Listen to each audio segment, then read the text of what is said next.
a minute, plan, swing it. If you got a glass, fill it. Cause I need it now. Money is a bitch in it. I don't wanna think about it. So if you know the song, sing it. Cause I need it now. Take me to a place where the music's loud. I don't wanna think right now. Flashing lights running through the crowd. I don't ever wanna stop. So let's get out. Let's get out. I got money in my pocket and I'm about to fucking drop it with you now. With you now. Tear the roof off every building. I know I'll be spending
30 something. Been doing this a little while. And as has been for the past few weeks, let that music die down so you can actually hear me. There it goes. Go away. There it goes. All right, so as it's been for the past couple of weeks at least, I've been by myself. But today I'm not by myself. I'm joined by a guest, the always awesome Triv from Trivial Theater. What's up, Triv? How you doing? I am happy to be here, and congratulations on 33 episodes. I can't wait until you hit 69. Oh, yeah. See, my buttons are all messed up. I don't know which buttons, but... Oh, shit, I hit the wrong button. There, that's me. But, I mean, we're happy to have Triv here for sure, but even more so than that, we've got another guest with us here today that was last minute, but we're always happy to have him, and that would be our regular, not guest, but co-host, Nick from Movie Emporium on his phone. But you know what? We'll take him however we can get him, phone or not. We're happy to have you here, Nick. How's everything going with your recent move, sir? It's going. I'm working. We're getting ready to have a hurricane. Good times. Right on, right on. You guys are going to see a lot of me like flipping over to the wrong people because my buttons are all mixed up right now. So just sorry, deal with that, I guess. But we got a lot of things to talk about today since we are only doing the show once a week for the time being. And we also have a movie review. This is a Patreon requested review, and I'm very happy that I got this requested of me. Now, Nick has not seen the movie because we didn't know he was going to be on the show. But Triv and myself, we have both watched it. However, we did end up having to watch it separately.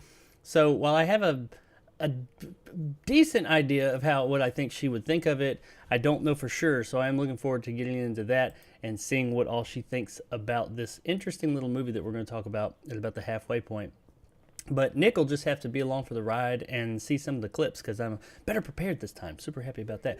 So what's going on with you guys' channels and all that? What do you want to tell people to go check out? You go first, Triv.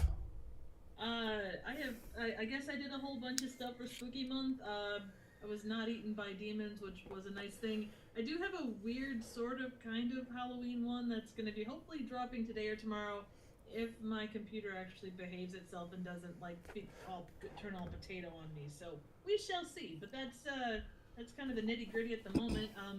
Rest of November and December is when I will drop as often as I can. So we need to get like a Kickstarter together to get Triv a new computer, everybody. So somebody start that. Potato computer. So she can start. I'm working on that aspect. I just need to finish up the behind the scenes shit, and then I will have legitimate I give you something for your money level things. It's not Patreon, but it's something kind of like that. So if you have interest, stay tuned. I actually know what she's talking about, and I actually would like to talk to her about how she goes about marketing that at some point, obviously not here, because I am going to be doing, well, hopefully, I'm going to attempt to do something like that soon, similar to that, so I'll be interested to know how to market that stuff. But anyway, we're not here talking about what I may or may not be doing. How about you, Nick? What's going on over there at the Pleasure Emporium on, what is it, on vacation? Pleasure Emporium on vacation. That sounds raunchy. Yeah, duh. No. Yeah. No. It's, I don't know. I go see movies. I record them like I'm doing here, and I post them on YouTube for the time being, so I get a place, which hopefully will be soon. So. Well, good. That's pretty much it. That's we hope to see you back in full swing here soon. But hey, we'll take you how we can get you. We'll take all the Nick we can get. That's what she said. All right. So before I embarrass myself anymore, let's go ahead and jump into our first story because, like I said, we do have quite a few things to talk about today. Now, I am not while I'm prepared for the review somewhat, more kind of, I'm not as prepared for the stories. I know what they are, but so you guys stick with me here. Just stick with us because I'm going to be stumbling through some of these. But these are some things that I did want to talk about. I think that you guys will find interesting. And our first story of the day would be, and Triv, I'm sorry, you are allocated to the main screen. So we're going to go to you so people can see the picture of Gears of War, which you can't see Mr. Phoenix right there. The movie. Yeah, Gears of War is finally getting a movie. The fabled Xbox video game came out in 2006 or 7, I think. 5 games in now, I think. They are finally making a movie, and it's going somewhere I didn't expect. Let's see what they have to say here. It says, per THR, the Netflix deal in partnership with the Coalition includes, it's going to Netflix, by the way, I skipped something. So yeah, the movie, they're getting a movie and a TV show. The Coalition, which is the makers of Gears of War, includes a plan for live-action feature film adaptation as well as an adult-oriented animated series. The streamer was able to acquire rights to the saga after months of reported negotiations, years after Universal previously optioned the rights to Gears of War. In fact, the road to an adoption has been anything but straightforward for the Epic Games and Coalition-made series. Epic Games, the makers of Fortnite, are the ones who initially they created Gears of War, and then it was handed over to the Coalition, which is all they make is Gears of War stuff. It says it first came out in 2007, and we have a quote here. It says, Gears of War was released 16 years ago today, and this is as of like 2 days ago. And to mark the occasion, Netflix has partnered with the Coalition to adapt the Gears of War video game saga into a live-action feature film, followed by an adult animated series. So information we already had, with the potential for more stories to follow. Now, we don't really have anything else beyond that. There's Nick being weird. We don't have anything else beyond that. We just know it's coming. We don't know when it's coming. We just know that they are making it's coming to Netflix. Netflix, with the speed at which they make things, usually I'd say we could probably expect this in about a year or so. Now, Triv, I know that you're not huge into video games. Nick, I'm sure you're familiar with the series. I may be wrong, but I know you're not hugely familiar with this. Are you familiar with Gears of War at all? I know the basics of it, not much beyond that. But I mean, if it gives more lore to what is a very expansive video game, I think that's probably a good thing, as long as you got the right people at the helm, which, I mean, Netflix has done decently with that, so at least with the bigger properties. I think recently Netflix has done a lot better. They had a time where people were starting to question their output, but I think recently they've been putting out a lot more quality stuff, or at least pleasing things to people. I think people have been happier. I mean, you look at their quarter, they started raising in subscriptions again, so I think they're doing a lot better. And with the right budget, this movie, if done right, would have to have a massive budget, because that world, it's technically not on our planet, it's another planet, but it's very Earth-like, but everything's destroyed. There's lots of sci-fi. It'll be a very pricey production if done right. I mean, I don't know. Now, this could be, in my opinion, and then we'll get to you, Nick, could be badass, because the Gears of War series is all about, like, it's almost like a 1980s over-the-top action horror production, but in video game form, made in 2007. So it's like big meathead guys just running around doing one-liners the whole time, just running around just saying dumbass shit like Razor Hell and rah, and just really doing that the whole time. Just big badass guys. That's what it's all about. Shooting shit and super violently killing things. It does have a story and lore and all that could be really cool to get into, but I don't know. What direction you think they're going to go with this, Nick, and what is your or do you know Gears of War? Yep, I have played Gears of War. I don't know. Yeah, I'm very weird about these video game adaptations. Like Last of Us coming soon. I'm just like, I don't know. Where are they gonna go with this? They have to do. Is it Judgment Day? Is that the Emergence Day? E-Day. E-Day. They're gonna have to do that, and where they go from there. Are they gonna do the thing with Dom in the third game? Are they gonna do that in the movie? I mean, what do they?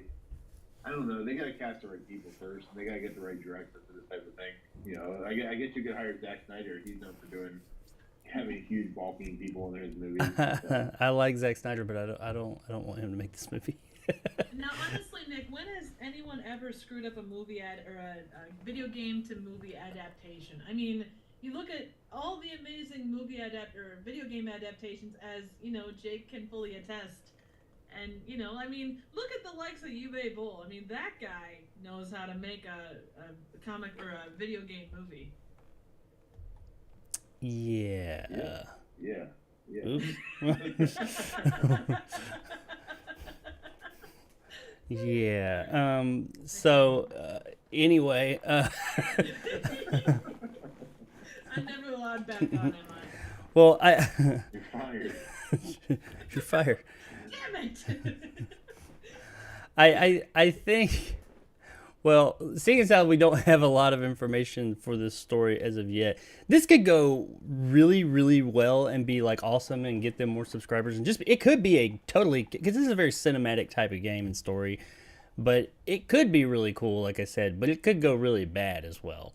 I think if they Well, just I mean, I was gonna say, look at that Bioshock property that Gordon Verbinski was gonna do.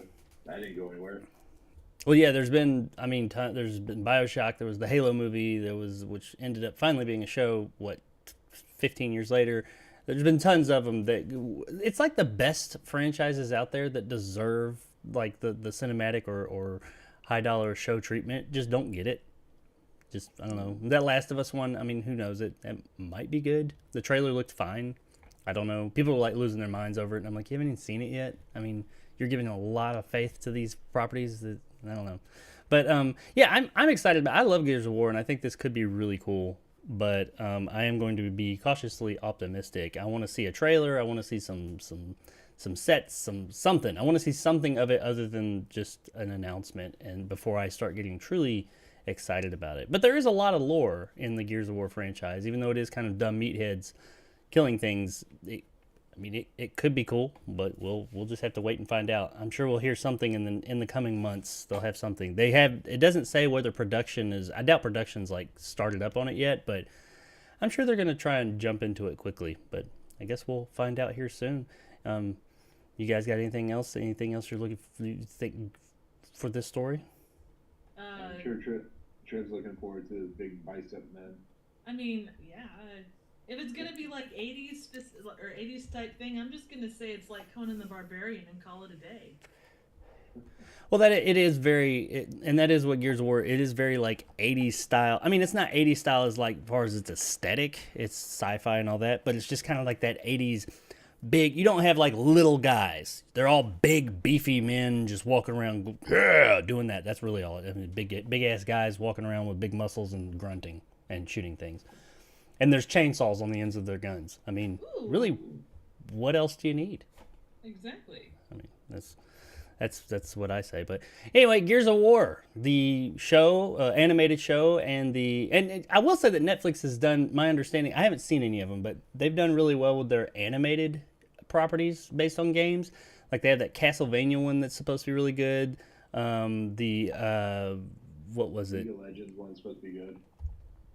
Oh, I haven't seen. Yeah, that one I haven't seen. I haven't seen any of them, but they're supposed to be good. Being a video game fan, you'd think I would have watched them. But they also have the Cyberpunk one, which I know for a lot of people is a bit much. I think for you, Nick, it was a bit much too. But what I saw of it, I thought was cool. I mean, it wasn't bad. So I think that if nothing else, we can probably depend more on the animated one being good. But the movie, we'll have to see. I honestly think that this would be better as like a high dollar.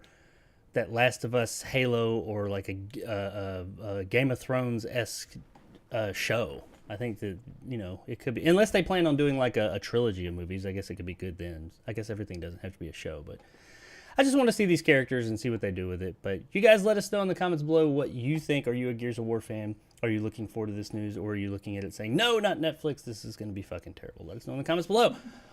Alrighty then, let's move on to our next story. Which is, I don't even know what it is. This is, okay, I said that I say this every time. This fucking movie's going to keep coming up until the new one comes out. We're going to talk about Avatar for just a minute. Oh my god, that's a new and exciting thing. I would have Right? never expected it to be a thing. Holy shit. It's Nick's favorite movie, right, Nick? Yes. We'll go with that. Yes. Now I am actually, I'm really looking for. I think all of us, at least to a degree, are looking forward to this movie. I probably am looking forward to it a bit more than everybody else, and I'm excited about the movie. But admittedly, they are not just making the next one, The Way of Water, that comes out December 16th. They also have already shot part 3, or the vast majority of it, and they've even shot parts of like the first act, I think they said, of part 4. And there's a part 5 coming. So it is getting 4 sequels in total. However, apparently, I thought they were all greenlit. Part 4 and 5 are not officially greenlit as of yet, according to reports.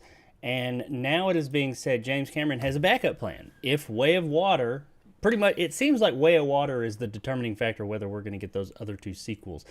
Because he's saying that if Way of Water is not a box office, if it fails at the box office, he has a backup plan, which tells me that the studio's been like, let's see what this one does. These are expensive. Let's see how it goes. Me, myself, personally, this movie's going to make a shit ton of money, whether it's good or bad. Now, I mean, I think that it could have an effect on the next movie, because the next movie is already made, it's already greenlit, it is coming, the third one.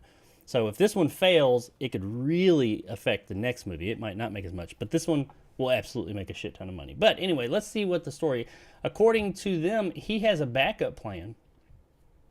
New conversation with Slash Film, James Cameron talked about the possibility of the Avatar Way of Water doesn't do well at the box office, and that's the case. The filmmaker is willing to cut his losses and wrap the franchise up way earlier than originally anticipated.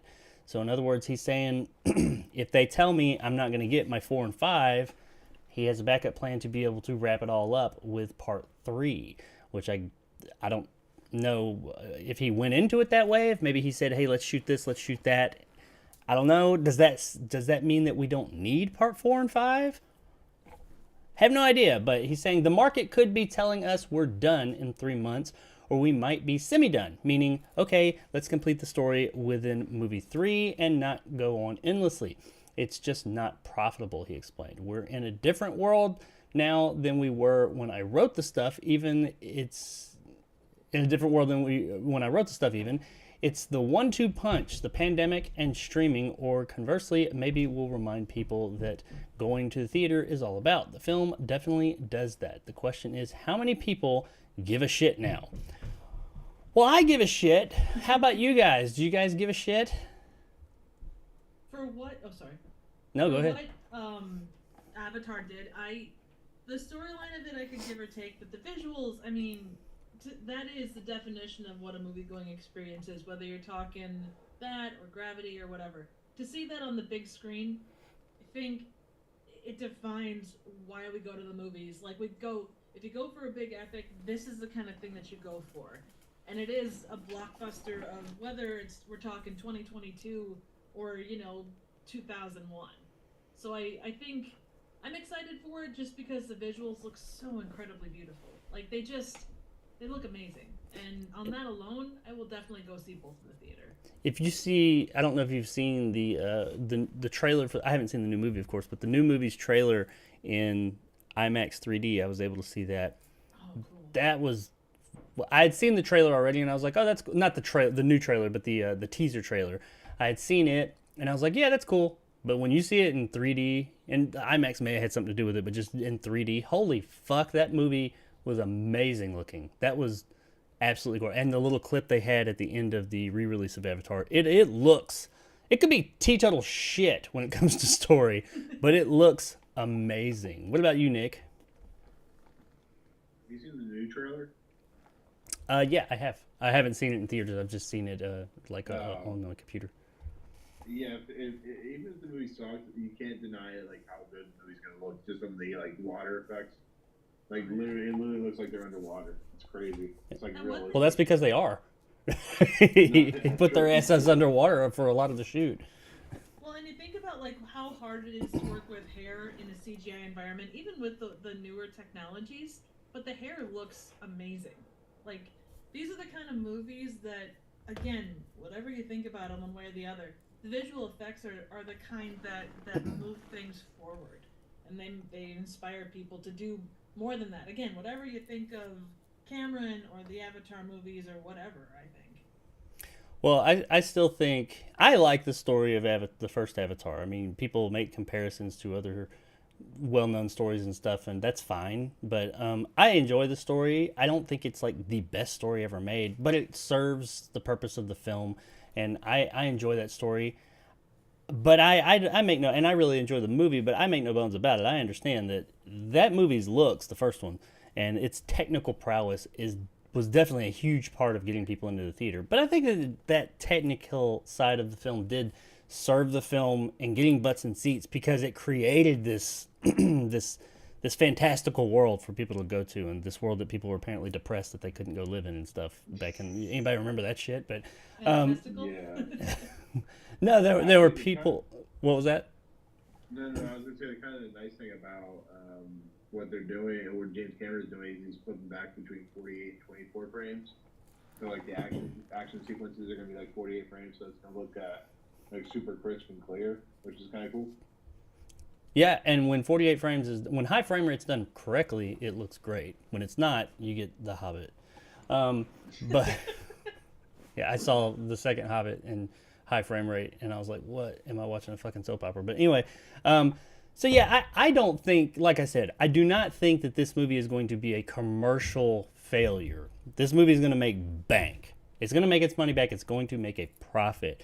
But I do think that if the story does not resonate with people, or if the movie overall does not resonate with people and it gets bad word of mouth and doesn't, I'm not looking for it to outdo the first one financially, but if it doesn't, make lots and lots of money and get lots of people and butts and seats, I do think that definitely when the third one comes around, people might be like, I don't need to see that. I can go see it. Well, I'll wait till it comes home or something like that. So, and that could definitely, so I see where he's coming from. Now, some people have mentioned how, oh, this is showing that he's just, about the money. It's all about the money. It's all about the money. Well, yeah, fuck yeah. I mean, I don't think he's all about the money. About the money. Yeah, I mean, exactly. It's a movie about making money. It's about printing money. People pay to go to movies, so of course he cares about money.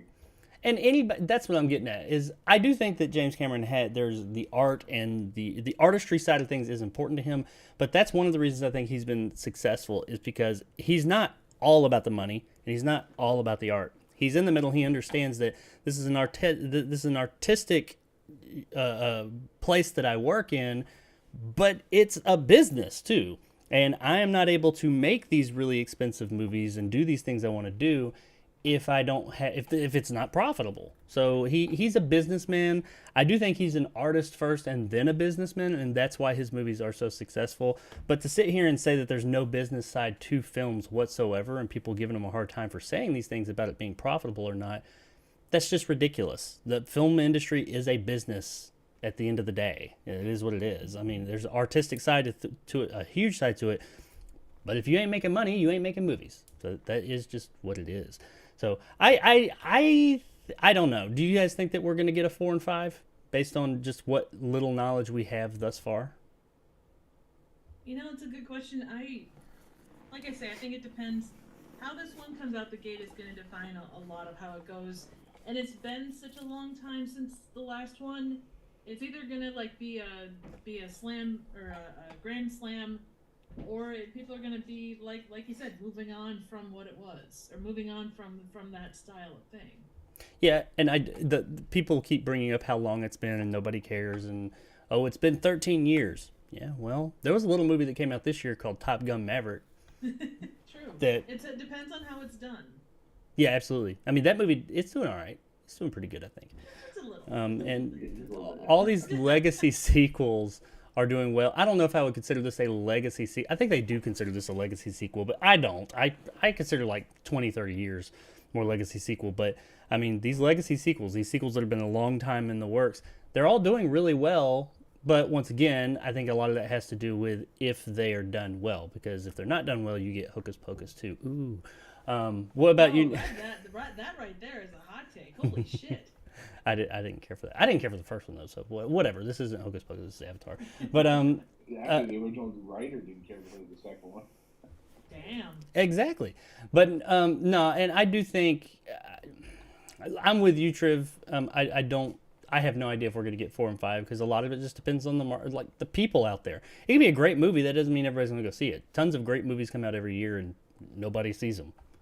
And then they become cult classics, and people talk about, oh, we need a sequel to them. It's like, you should have fucking gone and seen it when it came out. But I have no idea. I am happy to hear, I guess, that he has a backup plan, so it's not just going to get left, unfinished. The story will complete. He can finish the story with the third one if needed. Admittedly, that makes me say, does that just mean you have, this other... You have this backup plan. Do we need 2 more movies then if you're able to finish it up in the 3rd movie? Or is that just you're able to finish it because you're forced to? I don't know. So that's my. What about you, Nick?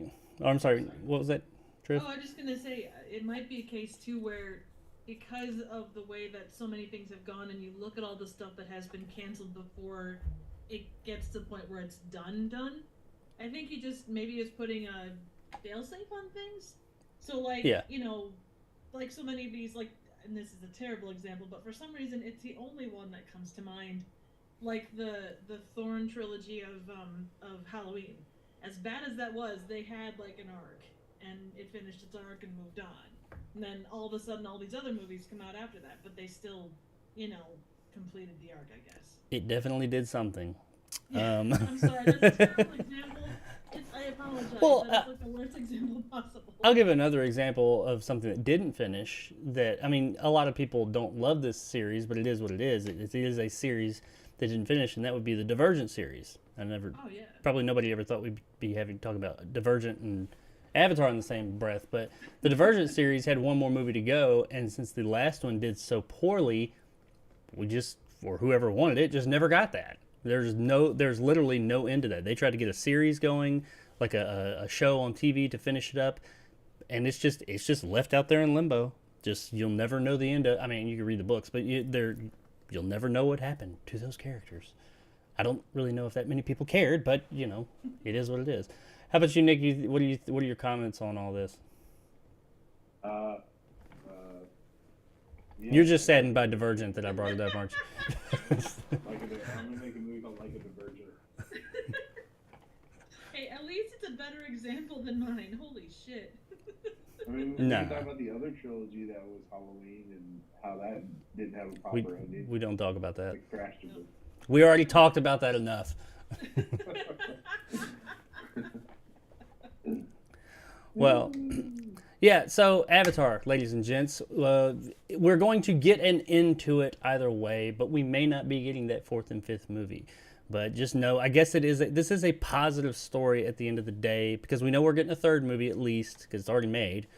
But I guess he has enough stuff and things worked out to where if we don't get the 4th and 5th, if these aren't as financially viable as they're hoping, then we will at least get an ending to the story.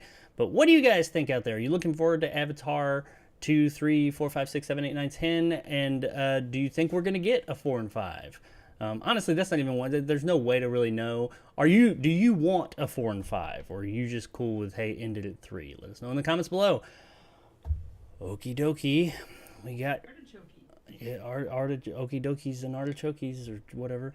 All right. Now this is one that I've not actually read this story.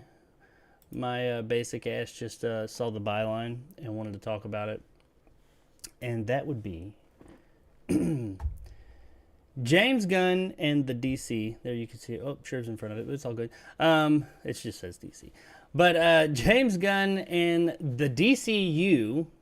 James Gunn says that the DCU will tell the biggest story ever told. Apparently. Told. That's what he is proclaiming now with this new 10-year plan that they have, where they're trying to have everything connected. One of the most crucial elements to note from Gunn's tweets, which he's been tweeting, is that this is a wholly new position for he and Safran, the other guy who's in charge of DC. There never was a CEO of DC Studios. Previously, Walter Hamada had served as the studio's president from 2018 until present, overseeing projects such as Aquaman, Shazam, Wonder Woman 84. Jeff Jones, predominantly a comics writer for DC, has also been involved with several films in various levels. So that's him just saying how things have been. This is why it's been kind of a clusterfuck over there, because they haven't had anybody there like a Kevin Feige to just kind of hold everything together. Our initial focus is on the story going forward, hammering out the new DCU and telling the biggest story ever told across multiple films, television shows, and animated projects. We invite all the DC fandoms from across the multiverse and everyone else as well into this new universe. We can't wait to reveal more. So, And that's really it. I mean, he had some other things he was talking about on there, pretty much saying that, hey, we're listening to fans. James Gunn was, I mean, it's not just James Gunn, it's James Gunn and Peter Safran, but James Gunn's kind of the face of it all now. I think he was one of the best damn decisions that whoever made, David Zaslav or whoever, Warner Brothers made, because he knows how to talk to his fans. DC before, whoever was running their social media did not know how to talk to fans. They were straight up assholes a lot of the time. And he knows how, I think he knows what the fans need, not necessarily want, but he also knows how to talk to them and not, talk at them or be above them. So because he's kind of a fan himself. So I think this is great. As far as them telling the greatest story ever told, I mean, I think the potential's there because quite honestly, me, myself, just from their characters, not what they've done cinematically, but from the characters they have, I think DC has better characters than Marvel. Stop. But but I mean, overall, really, I mean, DC is Superman, Batman, Wonder Woman, Aquaman, The Flash, all these things. The Joker, it has the most well-known characters overall. Now, that's not to say that... What was that? You're forgetting the best character ever. Polka Dot Man? King. Who? Condiment King. Oh, absolutely. Condiment King. He hangs out with the Burger King. Walkman. Calendar Man. What is the one? Yeah, I was just gonna say Calendar Man. Look, Isn't there like Gary the Living Street or something like that? Look, they got some really well-known ones, but they got some really out there ones too. They got like 60 or 70 years worth. Yeah, there's some odd ones out there, but Gunn has shown that he can take some of those odd ones and do something with them, like Polka Dot Man in the Suicide Squad. And there's been rumor, he at least mentioned it, that Matt Reeves wants to use Calendar Man in the Batman sequel. I don't know if he will, but he said that'd be interesting. Sure would, Matt. I don't know if that's the direction you want to go, but whatever. Anyway, I mean, you have to use his brother. Use James Gunn's brother. Oh. James Gunn. Shit, I can't remember his name. His brother's Sean name, Gunn. Sean Gunn. He has work for life now. he will be in everything DC. He is the Stan. Shit, I want to say Stan Winston. He's Clint Howard. He's Clint Howard. No. The guy who made the guy who made all the Marvel stuff. He passed away. Stan Lee. Yeah, my dumbass. He is the Stan Lee of the DC universe now. He'll be in everything. But that'd be great if he was. But I do think that they have the potential to tell some of the greatest stories ever, or the biggest, greatest, whatever ever. Because there are some really big, great stories in that universe with some really big, great characters. But beyond, I mean, Gunn has shown that he knows how to tell a good story and tell a good comic book story and give the fans what they want. But what do you guys think? Do you think that DC actually has it in them to tell the greatest story ever told? And more or less dethrone Marvel? I mean, this is the question that's come up since he's taken over. What do you guys think? We'll go to Triv first because she's the newer one to the show. Aw.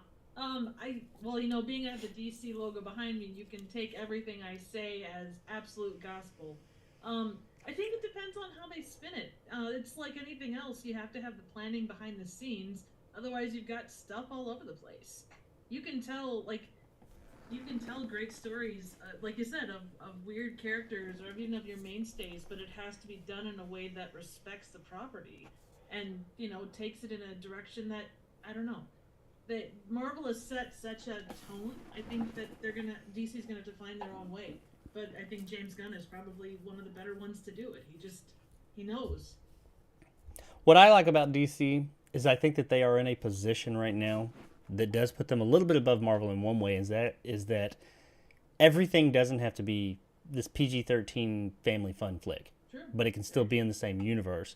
They have put themselves in a position to where they offer those films within this universe that they have right now, that this new universe is going to springboard off of. But they can also have the more adult stuff, more fun adult stuff like the Suicide Squad and things like that. So, and Peacemaker. That was an awesome show. But I think that that's really neat. I think that offers them the opportunity to offer up more variety than Marvel. Because quite honestly, in my opinion, Marvel's just gotten kind of stale over the past few years, especially this phase we're in now, which we're about to get the final movie. I'm going to see tomorrow, Black Panther, Wakanda Forever. We'll see, but everything leading up to here has been kind of bleh. So I'm really excited about this. I have no idea what direction it's going to go. I don't know enough about those comic book stories. I don't know how into comic books and lore and like all that you are, Triv. Do you think that there could be any? Is there a specific big story? Like I know that with like the Infinity Saga from Marvel was a big deal. I didn't know anything about that until the movies. Do you know any of that stuff?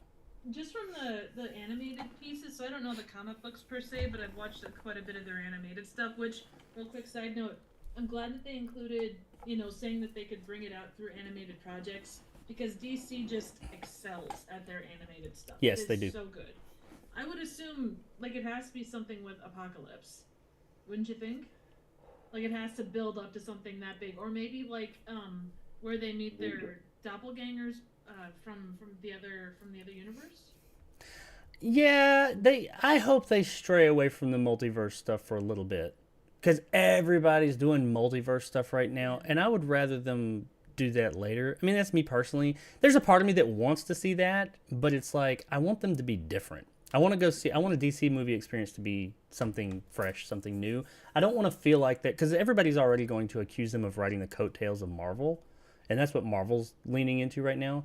I hope they do just go their own direction, because they've always been playing catch up with Marvel. So do your own thing. But I mean, yeah, the multiverse stuff could be cool. And Apocalypse, I don't know a whole lot about. I know Darkseid, and he was kind of the big bad. I wonder if he's going to stay the big bad, because they are in that. They're kind of like, they're not leaving. They're not going to be the Snyderverse anymore. But the characters they have do come from that era of film. So that means Darkseid's out there. Is he going to eventually show up again sometime? Is he going to be there? I don't know. But I mean, he's not. And regarded, again, my knowledge is kind of limited to what I've seen done in the animated pieces. But like Apocalypse is kind of generally, at least for a good chunk of it, that is kind of their ultimate big bad in a lot of ways. Oh, okay. I think like taking it to the planet of Apocalypse, or all of the fallout from dealing with them. I mean, it's not. I suppose it could be considered on the same level as like the Infinity Stones, but it's a completely different kind of story. It still wasn't is Apocalypse but in a in different Marvel too? Wasn't he in that X-Men movie? different Apocalypse. This is Yeah, the spelled place Multiple. that Darkseid's from is called Apocalypse. Yeah, that's his home planet, and Ah. it's all basically it's all fire and it's like Hell. like hell or like It's Lucifer. it's like Florida right now. I mean, it's under hurricane watch. Yeah. Good to know. Gotcha. Well, on that, it sounds like. What about you, Nick? What do how's your knowledge on the DC extended universe? Where could they go? My knowledge is through a guy named Robin Dodger. Honestly, my opinion is they're going to reset it after the Flash when they get rid of Ezra Miller, and that's why they push back Aquaman. That's why they do all this stuff, because they need the Flash to do well, and when they reset it, they'll have their official plan, and they'll figure out what they want to do, what movies they want to do, and I think they're focusing on getting Ezra Miller out of the picture, and then they'll figure out what they want. Yeah. Yeah. I mean, he's been pretty quiet lately. What do you think? Do you think he could come back and like do the big apology and I've gotten help and I'm better, and they could actually, depending on how people take him, they could leave him in it? Or do you think that he's just a lost cause? That ship sailed. No. Here's my hand. He's done. Whoa. No, Yeah, he pretty much did that. done. No, he's officially done. So.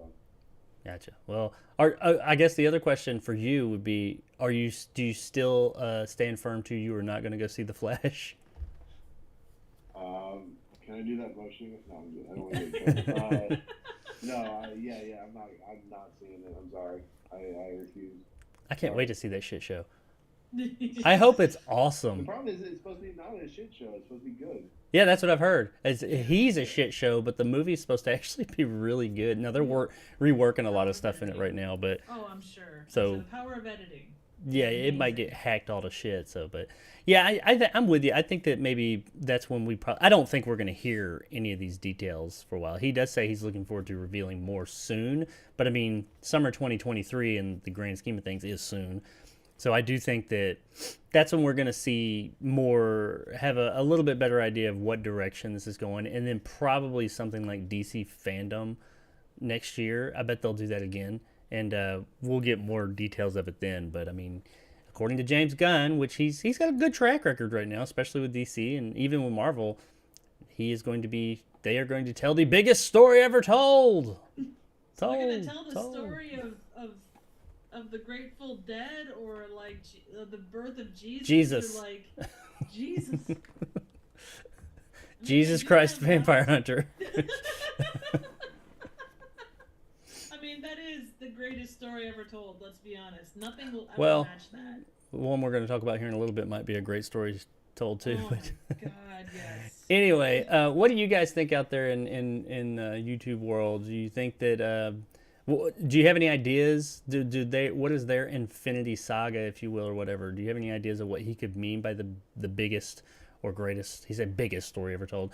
What could be DC's biggest story ever told, or do you think it'll be just an all original thing? Are you looking forward to that? Do you think DC finally has what it needs to get their shit together and maybe not dethrone Marvel, but just actually compete with Marvel, like legitimately compete? Let us know in the comments below. Okie dokie. We got one more story, and then we're going to jump into, and this is a story that Nick's going to have a lot of comments on, I bet. And we're going to jump into the movie review. But this is one that I can comment a little bit on, but not nearly as much as Nick. And that is, this is a sad story, everybody. And Westworld, the HBO show, has been canceled after 4 seasons, glorious seasons. Me, myself, I've only seen the first 2 seasons and just a smidgen of season 3, not because there's anything wrong with it, I just didn't finish it.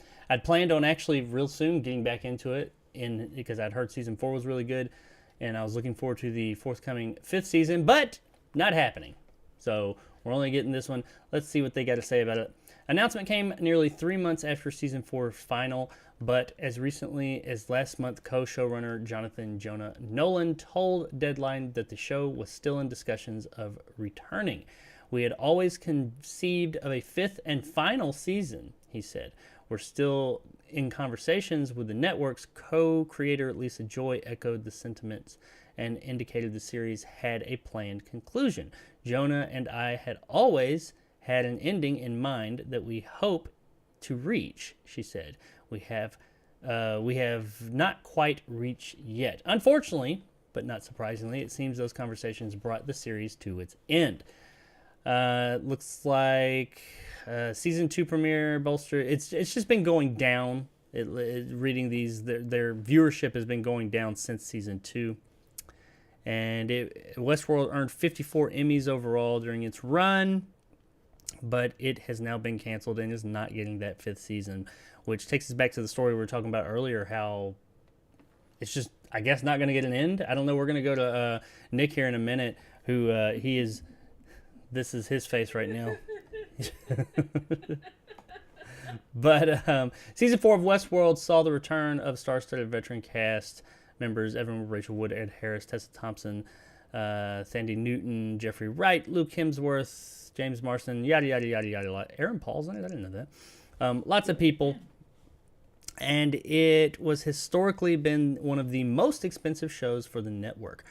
Over the past 4 seasons, Lisa and Jonah have taken viewers on a mind-bending odyssey, raising the bar at every step. We are tremendously grateful to them, along with their immensely talented cast, producers and crew, and all the partners at Killer Films, Bad Robot, and Warner Brothers Television. It's been a thrill to join them on this journey. But it is a journey that is not going to see an ending. So I'm going to go straight to Nick this time. I know it's usually ladies first, but I know Nick has the most to say about this. He's watched this. And Nick, what are your thoughts? Yeah, these were my most popular videos, by the way. Last season I did really well on my views. No, honestly, it's not surprising. David Zaslav has been talking about cutting costs. I was actually thinking like the what's that show, Snowpiercer, which I'm a huge fan of, was probably gonna get canceled, but got another season. It's an expensive show. It has dipped because the quality has dipped to according to people, and it's unfortunate. It was definitely led to a conclusion that could have definitely seen a fifth season.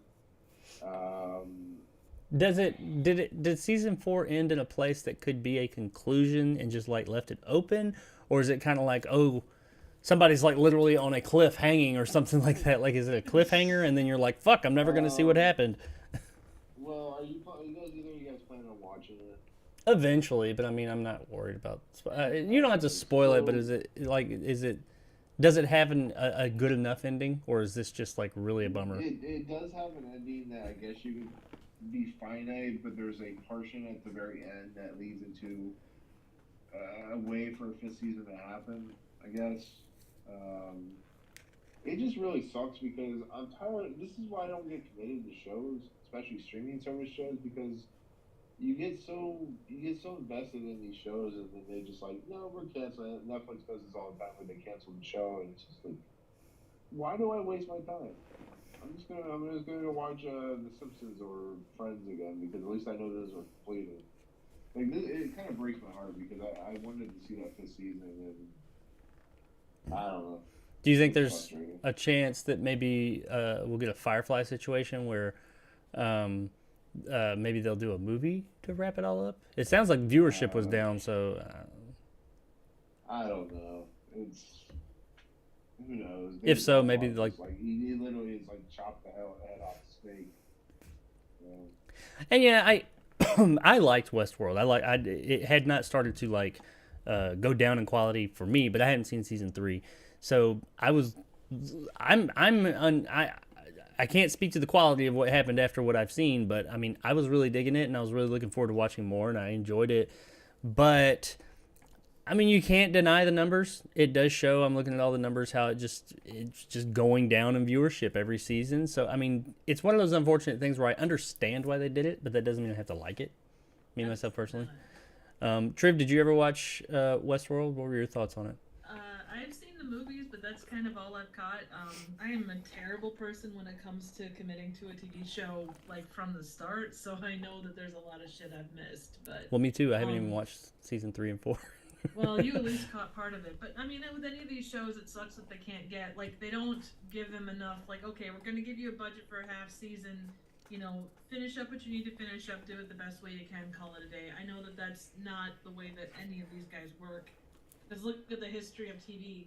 This isn't a new thing, but it still sucks when it's a good show. Or, the shows like this, they deserve something. I kind of feel like. It was a really, once again, can't comment on 3 and 4, but 1 and 2 were really creative. They kind of drug out this, like, center thing from what I remember, the map or something. They drug this whole situation out the whole show, that's what shows do. But I really enjoyed the show. So this does kind of suck in my opinion, but once again, I get it. I was gonna say the fourth season actually did some like really creative stuff, and there was one episode that actually kind of blew my mind. It was like one of the best episodes of television I've seen in 10 years, maybe since Lost. It was like holy crap at the moment. And then I don't know. You heard it here, folks. It was better than the last episode of Lost.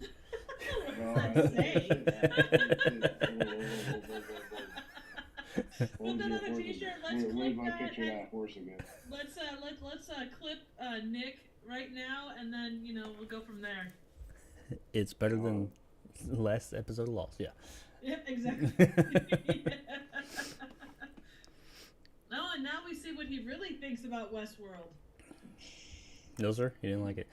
No, I'm with it. I'm still going to watch season 3 and 4 because I've heard good things about season 4. Season 3, I've heard mixed things, but I haven't heard anybody just say it was terrible. So I am looking forward to it. This does suck.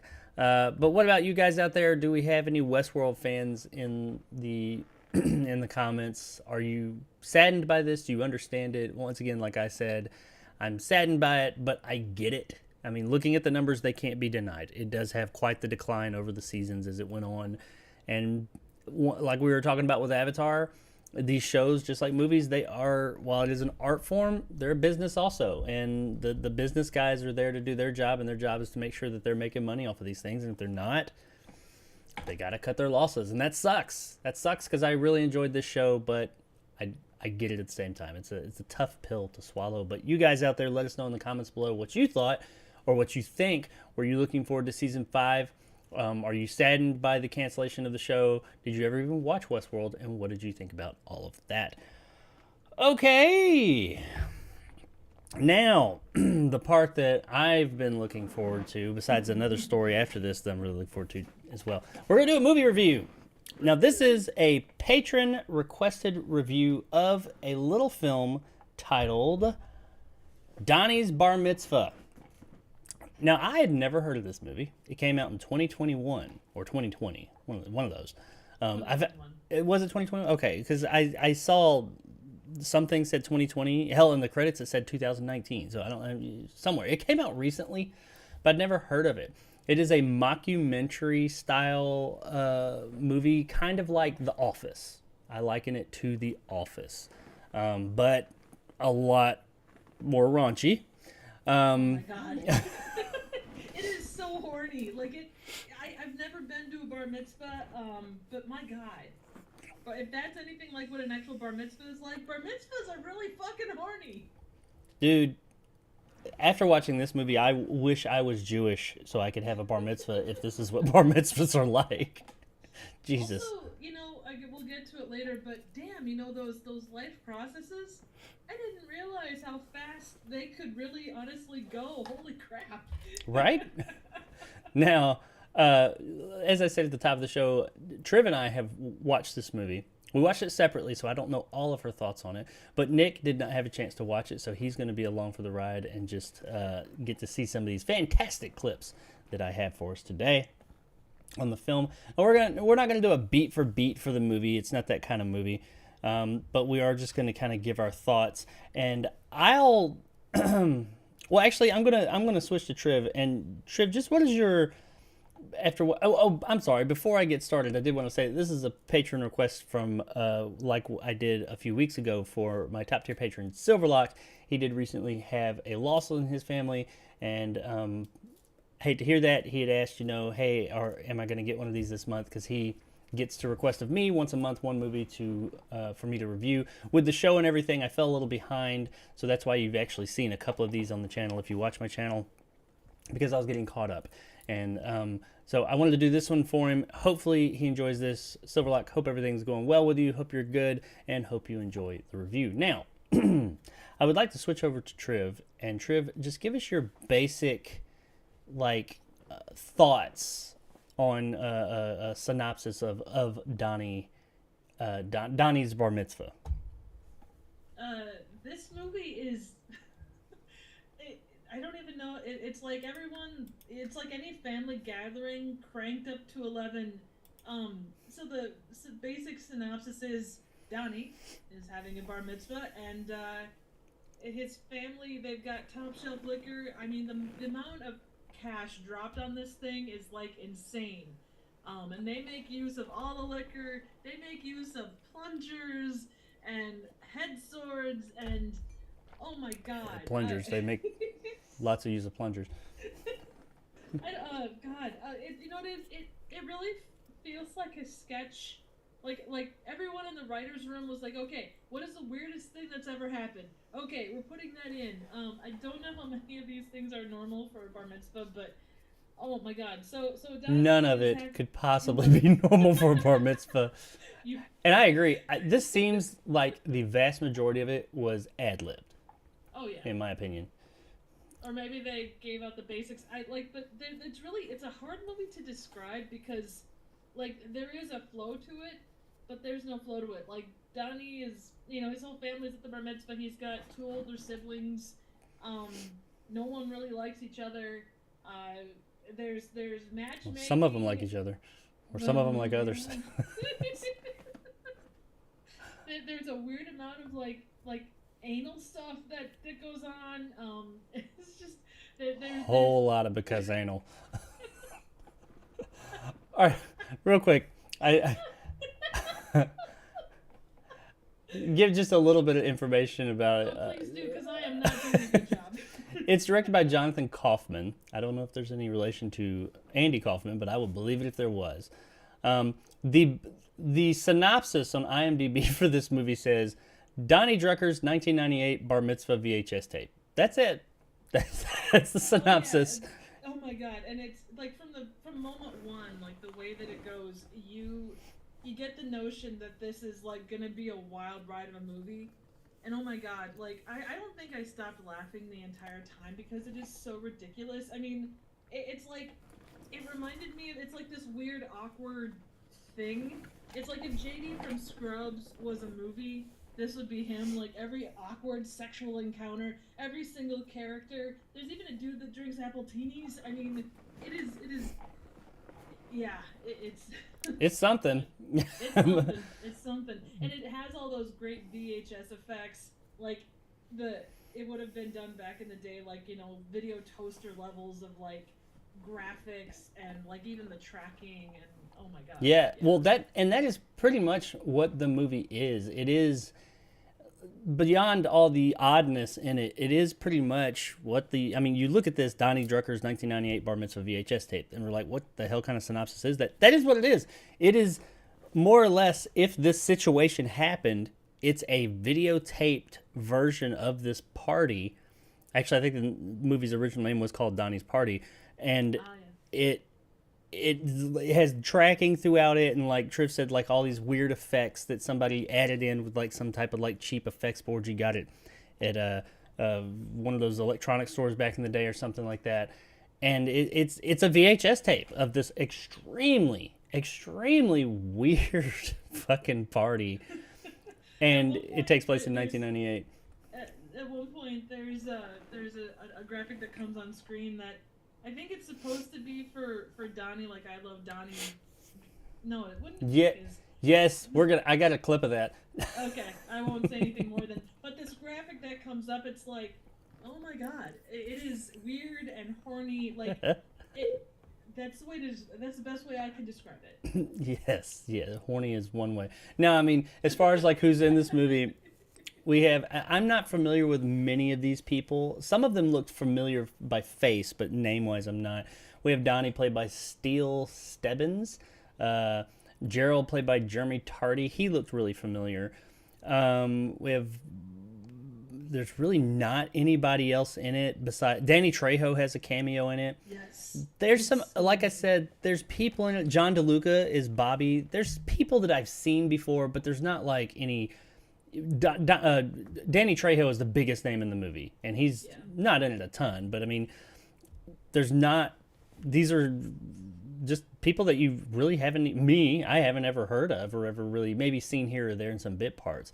But the thing that kept on coming to mind for me was that this was like the raunchiest episode of The Office. It is filmed very much like The Office with that VHS kind of take and all that. Now, basically what it is, the whole thing just takes place at this, I guess, like hall, like a community center maybe, where they're having Donnie's bar mitzvah. And you would think, well, that's not going to be very exciting. And when I went into this movie, I was like, what? Okay, I don't know how exciting this is. Now, before we jump into this thing, I'm going to show you guys a trailer so you can just kind of get an idea of the feel of this movie. This isn't the best trailer in the world, by the way, but it does have some funny moments in it. But I do have some clips prepared as we go along to just kind of give you guys also an idea of the direction, the very odd directions that this movie goes. But real quick, let's jump into this trailer for Donnie's bar mitzvah.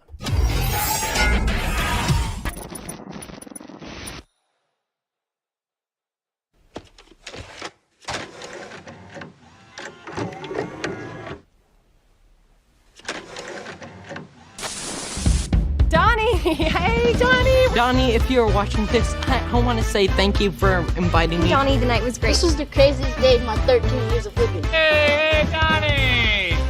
It's your old man here. Who the fuck is Donnie? Don't tell me. Actually, we've never been to a bar mitzvah. This is our first. No fucking way! We're Jewish. We're Jewish. We have small dicks.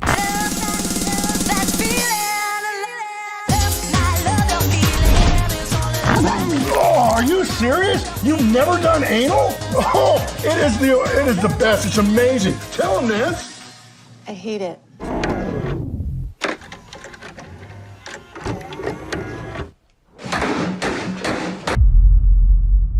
How am I supposed to deal with my family?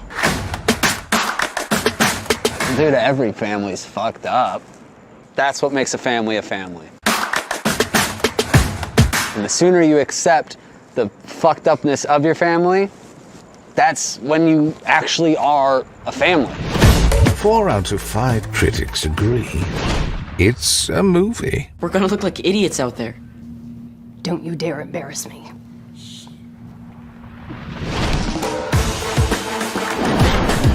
Your name is Ima Agent. Maybe this'll clear it up. Everybody at this party is in danger. I need your help. Fuck you, Johnny. How happy we would be. Show us your dick. Show us your dick. Show us your dick. Show us your dick. Show us your dick. So that was the trailer for Donnie's Bar Mitzvah. A decent trailer. I think it gives it shows what it can, and that was a Red Band trailer, but believe me, it couldn't show everything this movie has. But yeah, I mean, there's no way to really go through this thing beat for beat, because it is, Triv had mentioned it was kind of like almost like a sketch comedy thing, and it is. It all takes place. There is I guess an overarching story. It's just all the random weird shit that happens at this kid's bar mitzvah. The only real story threads are, we have, because Donnie and his friends are supposed to be doing a dance together, there's a dance instructor there with his assistant, and we come to find that his assistant is not who she seems to be, and there is a party pooper, as they call it. Yeah, a party pooper is there at the party, and they're there to get him. He works for, I think, the FBI or something like that. But there also, Donnie is in love with, or thinks he started dating, this young girl. I can't remember. I think her name was Hannah. I can't remember her name. Hannah. Yeah, he thinks they're girlfriend, boyfriend, and he really likes her. And there's an arc about them, coming to terms with that, and hopefully having a good turnout there. And the rest of it is really just this assortment of people and their interactions with each other throughout the film. We have a character who thinks his best friend likes his sister, but he actually is playing for the other team. And someone gets pregnant and gives birth in the same night. Yep. It's pretty fucking out there. Before we get into some of the clips, I thought this movie was fucking hilarious. Like, I was not expecting this movie to be that good, honestly. It was Silverlock had given me a list of movies I could watch. One of them on the list I didn't, because I plan on doing it for a series later on. But this was the last one on the list that he had given me up to this point. And the reason is because I watched the trailer, and I don't think that's the trailer I watched. I was just looking at it, and it was whatever. It didn't do it for me, and I was like, well, I'll watch that one last. I should have watched this one first. This was fucking hilarious. Thank you, Silverlock. You rocked the house, and this is just... I think I've heard of it before. Someone else mentioned it, and maybe, Jacob, it was you, asking. But, man, this thing I think I had asked you about it, yeah. Yeah, before, long before now. But I remember someone talking about it, and, I looked at it, because I, reviews weird shit, too, and, man, it was I had the same reaction, so... Yeah, so all right. I guess let's give you guys. That is what it's hard to review this movie because it is just random, and it seems like that's the kind of movies I end up doing on these reviews with you, Triv. Because I actually thought this was going to be a more normal. I was wondering. I was like, how's this review going to go? Because usually she and I talk about stuff like Ice Pirates and Garbage Pail Kids and crazy shit like that, and it's just so random and all out there. But I was like, this one might be a little bit more normal. Wrong. I was incorrect. This fit directly in her wheelhouse. But yeah, I thought this movie was absolutely hilarious. I laughed my fucking ass off from beginning to end.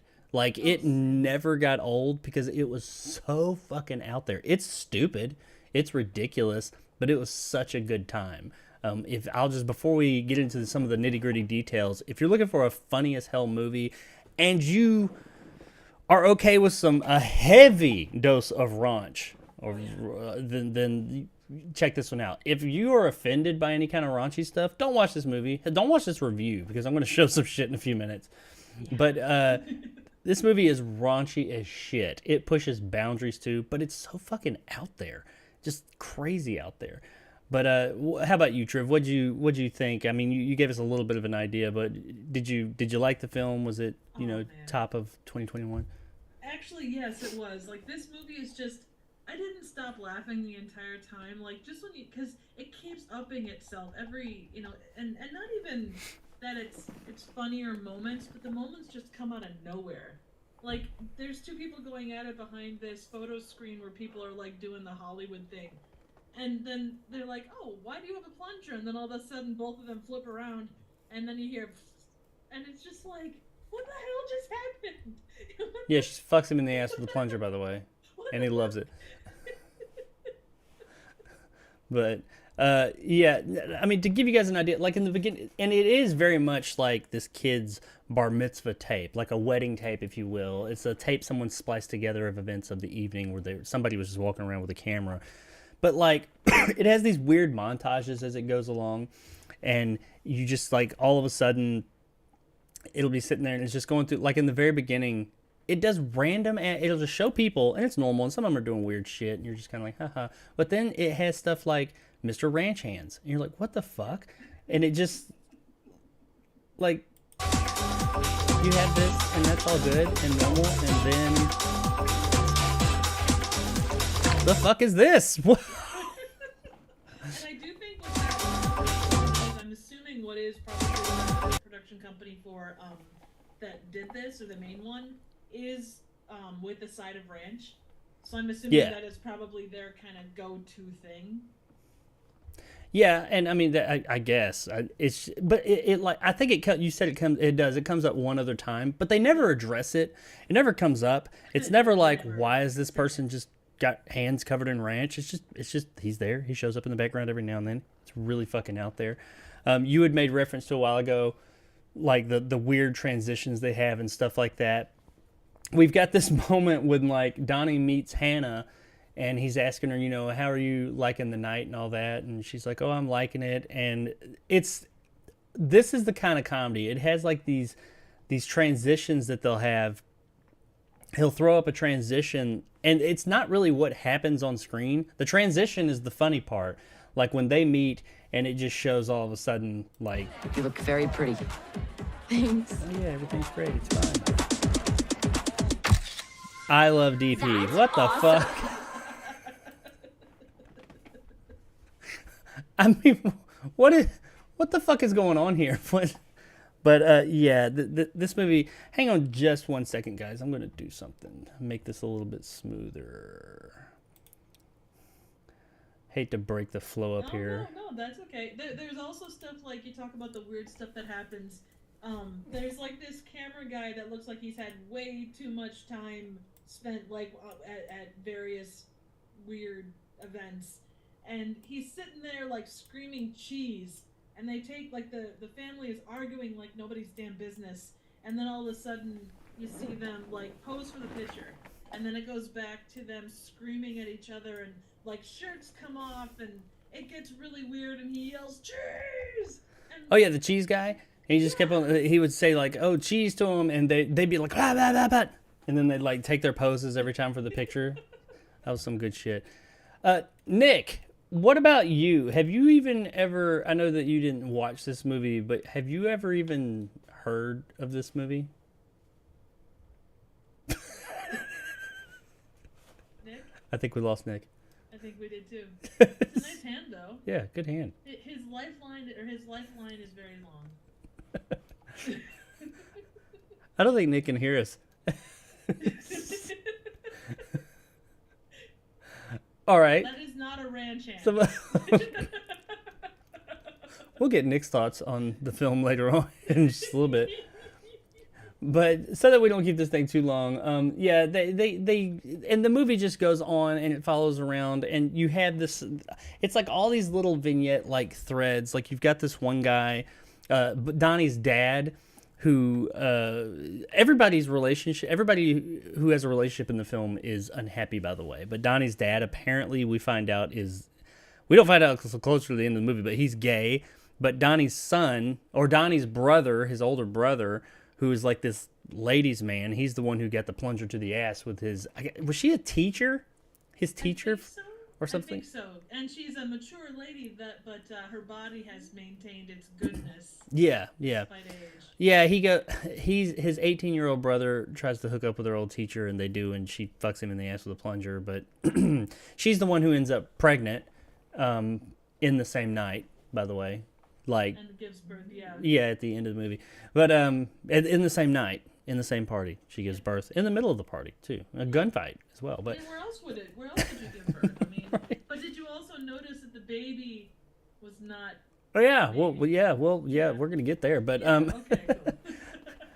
I mean, while we're here, yeah, she gets pregnant and is just like, hey, well, here it is. How did this happen? She shows up to tell him, hey, I'm pregnant. And no, she's like, you told me to use the condom. Yeah, you did. I said, did His you use a response, condom? though. And you said that was a stupid question. Yeah, because that is a stupid question. A condom? What? Am I 11? His response is, what am I, 12 or 11? Are you fucking kidding me? What the fuck? This movie has a lot of comedy like that. And so, yeah, she shows up like 10, 20 minutes later with a belly and a baby in there and all that. And by the end of the movie, she's had the baby. And she walks up to him and says, hey, do you want to see your son? But she's married too, so he doesn't get to ever know the son. The son is going to be her husband's son. But she walks up and says, do you want to meet your son? Also, she's got a stroller and everything. She gave birth in the middle of a gunfight, which we'll get to the gunfight. Oh, yeah. And he's like, yes, of course. And here's what we get. Oh, wait, that was the wrong one. My bad. It's okay. Oh, I'm sorry. What you expect. Yeah, here it is. What? She's like, you want to meet your son? He's like, yeah, wait, something's wrong. Or he's like, look at that. Susie. That's his baby. He looks just like it looks just like me. I don't think that's your baby. In fact, we didn't see it there, but it actually looks like the dance instructor. Now, speaking of the dance instructor, this is one of the most what the fuck moments in the whole thing. The dance instructor is sitting there, and he's with his assistant, and he's telling her, and she comes up and says, I work for the CIA. And she says, my name is Danny Trejo. This is she. And he's like, I know that's not your name. I know you don't work for the CIA and all that. And he's like, but, and she keeps telling him, yeah, I am. And we get, you saw it in the trailer for a minute, but this is like one of the most random ass things out of nowhere. And it does come up one other time, but really the movie just kind of just rolls with it and says, whatever. Look, my name is Danny Trejo, and I work for the U.S. government. The fuck are you talking about? Your name is not Danny Trejo. Your name is I'm a agent, and you are not an agent. Think about it. He's like, but you're not. Danny Trejo. And it's got this background thing that goes, Danny Trejo. Maybe this'll clear it up. What the hell is going on here? And Danny Trejo has some nice boobs. I'm not gonna lie. Oh yeah, nice rack there, Danny. But yeah, and that's the movie. I've actually got just tons and tons of clips. There were so many things. Every like 2 minutes or less, I was wanting to clip something out of this movie because it is just the most random fucking thing ever. And this is one of the most difficult movies to explain. What was your favorite thread throughout this thing? Oh God, there were so many. I think the head swords. I think like that whole everything around those was just like at first like Jared Leto light comes in with these boxes and he's trying to explain to the mom of Donnie's mom like, oh well, these were the party gifts, but they're purple instead of gold. And you mean these? What is it? Really, you don't? They're supposed to get trophies, and they end up getting like hats that say especially Donnie with the dildo on the top, and just the way he tries to explain all of that is just so amazing. Yeah, and then the kids find these hats with phallices or phallic rubber things on them, and they respond to it like, you know, like in terms of kids Michelle, do. dude, like- well, that's not it. Here we go. Well, this is where they find them, and she's like, what the fuck is this? What the fuck is this? But and you know, you're laughing your ass off at that, but then like later on after that, the kids find them and say, hey, I know what these are. What is it? Really? You don't know what it is? It's a head sword. They're head swords. And everybody And get they- one.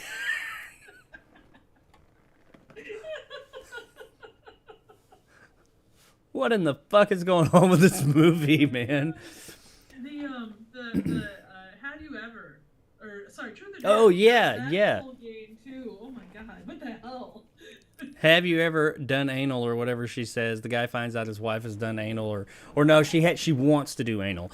That she's been, you know, blowing people in high school or something like that, and you've got this guy who's constantly puking at everything. I don't know if he's puking or he's just spitting out whatever. He just like will be sitting there. He's drunk off his ass, and every time he comes in there, he talks and he goes like, "Blah!" And then he just keeps on talking.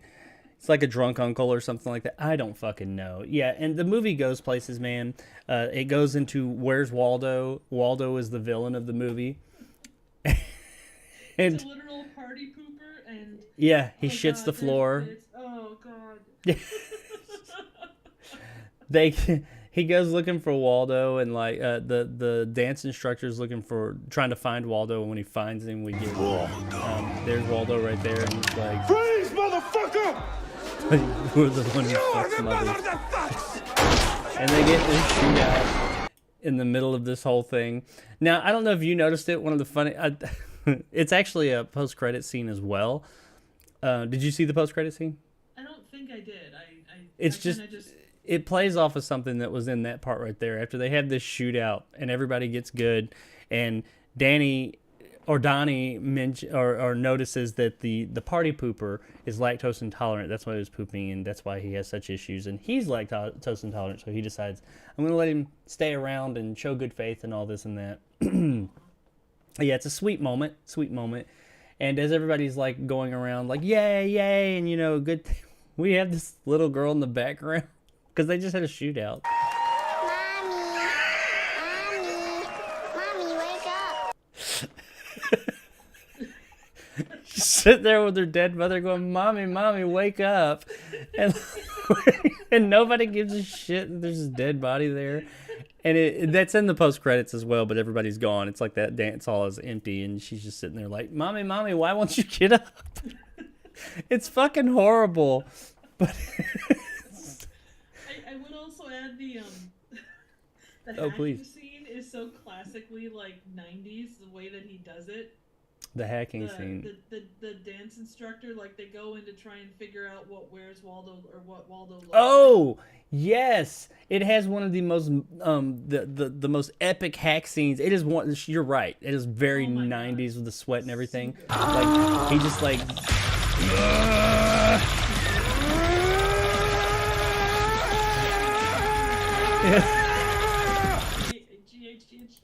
He's tapping, or he's going and he's typing But that's how they figure out who Waldo is, because he's a master hacker apparently and a dance instructor. And master impregnator too, apparently. Oh yeah, you got that chick pregnant, but yeah. So yeah, I can't. We're not gonna go through all this stuff. The movie's definitely worth checking out. Now, the one thing that I did, another gag I liked. There's two more gags that I did like. One of which actually I was wrong about, but there at the end, Hannah, you have Donnie who's dancing with Hannah, and he's being told by his teenage 13-year-old friends, hey, you got to be forceful with her and like stick your finger in her ass and like tell her, be hard with her and tell her what you want to get laid and all this and that. And he's dancing with her at one point, and he said, you've seen this moment in other movies, other like coming of age films, but it just plays out a little bit different here. How do you like this song? Sugar tits. What did you just say? I'm so sorry. No. I just Did you thought- just call me sugar tits? Maybe, but I really don't remember what I said. It wasn't anything Donnie, like. my dad used to call me that. That's what my dad used to call me. The fuck? Like, yeah, it's like I don't. I mean, what can you say to that? I don't know, but There's nothing. yes. Go ahead. I was just gonna say, the other scene that comes to mind that's just like, what the hell? The phone, like anything that goes, like there were several scenes where people shove things up their behinds, and like the sound that associates with that. The best one was the lady that I think it was Hannah's mom, like takes Donnie's dad's cell phone. Oh yeah. And shoves it up there, and then later on, like his wife is calling, and she's like, she pulls the phone out, and she's like, "Oh look, here's your Oh, your yeah. phone. It was under the." It's Donnie's. It's the girlfriend, Hannah's mom. She takes the phone. She's like, "Do you have a cell phone? I want to give you my number." And he's like, "Yeah." And she takes it out and like dials in the longest fucking number ever, and then just shoves it up inside of herself and says, "Call me, call me, call me," and just walks away. And he's like, "How? You've got my phone?" And then when his wife is calling him later on, it starts vibrating in her, and she's at the table, and she's like, "Oh." And pulls it out and slaps it on the table, and it's like covered in goo, and it goes. So I'll tell you, that thing's a Nokia, and if it can survive Yeah. being buried in concrete, it can be It can be good covered in that goo. I did like, yeah, they were very, they were in line with 1998 tech and stuff like that. He had like a high-tech phone for the time. It was a friggin' Nokia phone that everybody had. Though there was one slip-up. They mentioned The Matrix. They made a Matrix reference in the beginning. The Matrix came out in 1999. This was 1998. They may have meant to do that. I don't fucking know. But, yeah. So we go through this whole situation and all this there's so much other crazy shit that happens. But we have Donnie, him and Hannah finally get together at the end, and he's going to get his happy ending, their kiss. And once again, this movie is a series of events you've seen in other movies, but they play out wildly different. And I kind of prefer this one. It's a very sweet moment, and it has quite the cap on it. I like the way your eyes look into. I like how it feels when you smile. Now, you're probably like, what the fuck? That's disgusting. It goes on a bit longer than that as well. And it finally stops. You're thinking, oh, she's going to, be grossed out and leave him. But no. She's a good girl.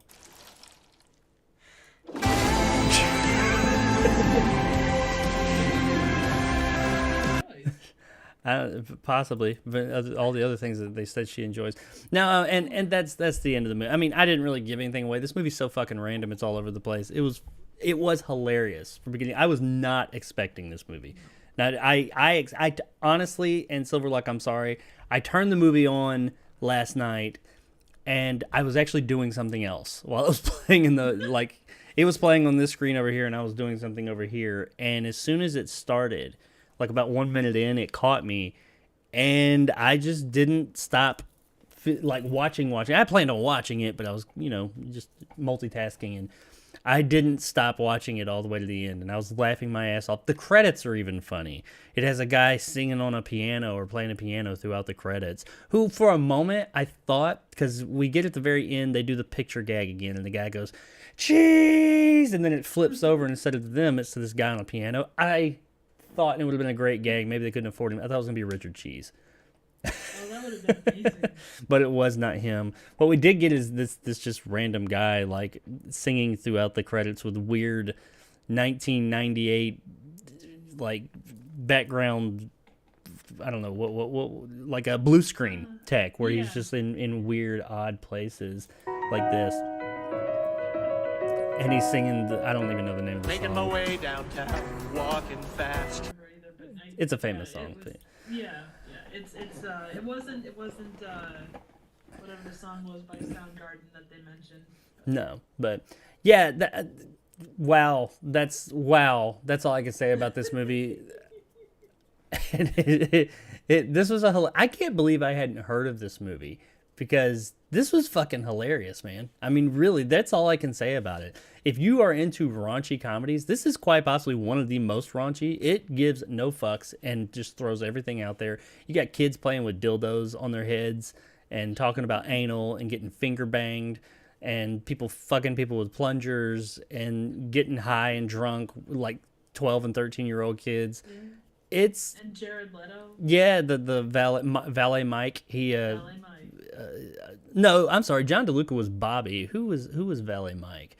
Who was and that's that? the thing with Valet Mike. Like every time he shows up, he kind of pulls the wise elder guy out. Yeah. And you know that's such a thing of movies from that era. Whether you're talking, I can't even think of good examples. Like, but every movie from that era has that kind of like that schmucky guy that gives really good information. Yeah. And at the end, they even go with the whole, well, you know, I'm not some great, you know, wise guy. Otherwise, I would be like, you know, Dr. Mike or President Mike or whatever. So, but great character, lots of Yeah. fun, and just Connor Del Rio. That's who played valet Mike. But he did look like Jared Leto throughout this movie. I just like you, when I first saw him, I was like, is that Jared Leto?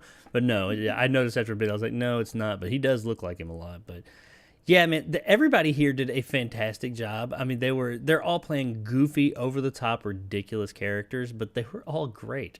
And it was very much, it took all these tropes from the 90s and maybe 80s a little bit too, and just inserted them all here. It took all the tropes and put them in a bucket and said, okay, here's the tropes, here's how these scenes play out, or here's the scenes that we have in all these types of movies.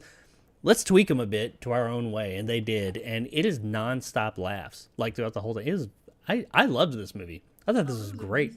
It was absolutely amazing. I mean, on my rating scale, I'd say it's worth a buy. Man, this movie was fucking hilarious. I had a great time with it. I suggest you can watch it for free. It's on Tubi. It's on Amazon and it's on Tubi. So if you don't have Amazon Prime, it is absolutely worth checking out on Tubi for fucking free. You got ads like every 15, 20 minutes or something, but it's only about an hour and 20 minutes long, I think. So it's not a particularly long movie, and that's probably good. These types of movies can start to wear on you after a while. It was just right. When it ended, that was when it needed to end. It didn't go on too long, and it wasn't too terribly short, but it was a really, really good time. You got any other thoughts on this? Just the fact that it was no get, you know, because a lot of these kind of movies that do the ad-libbing, you know, they have a tendency to kind of overstay their welcome. And it was, like, even with each individual scene, each one kind of does what it needs to do and holds on to as long as it needs to, but then it moves on. It doesn't sit there and kind of go, see, funny, haha, I did the thing. And as far as Tubi watching, I have to share just because it's, I don't know, I found it pretty funny. So this movie is about a bar mitzvah. I got a commercial right when it went to break on Tubi that was for a movie called The Chosen, and it's about Jesus. Oh my God. It's like, could you have two other polar opposite things dealing with the Jewish religion? I wonder if the ad partners really know that their ad is running on that. I don't know. There's no way. There's no way. If they did, oh my God, someone is calling somebody right away. But yeah, totally worth a watch. If you can handle the raunch, which there is, like you said, there is a shit ton of it. But it is such a fun movie. Like it catches you out of nowhere with every scene. Like, yeah, what you expect is going to happen will not happen.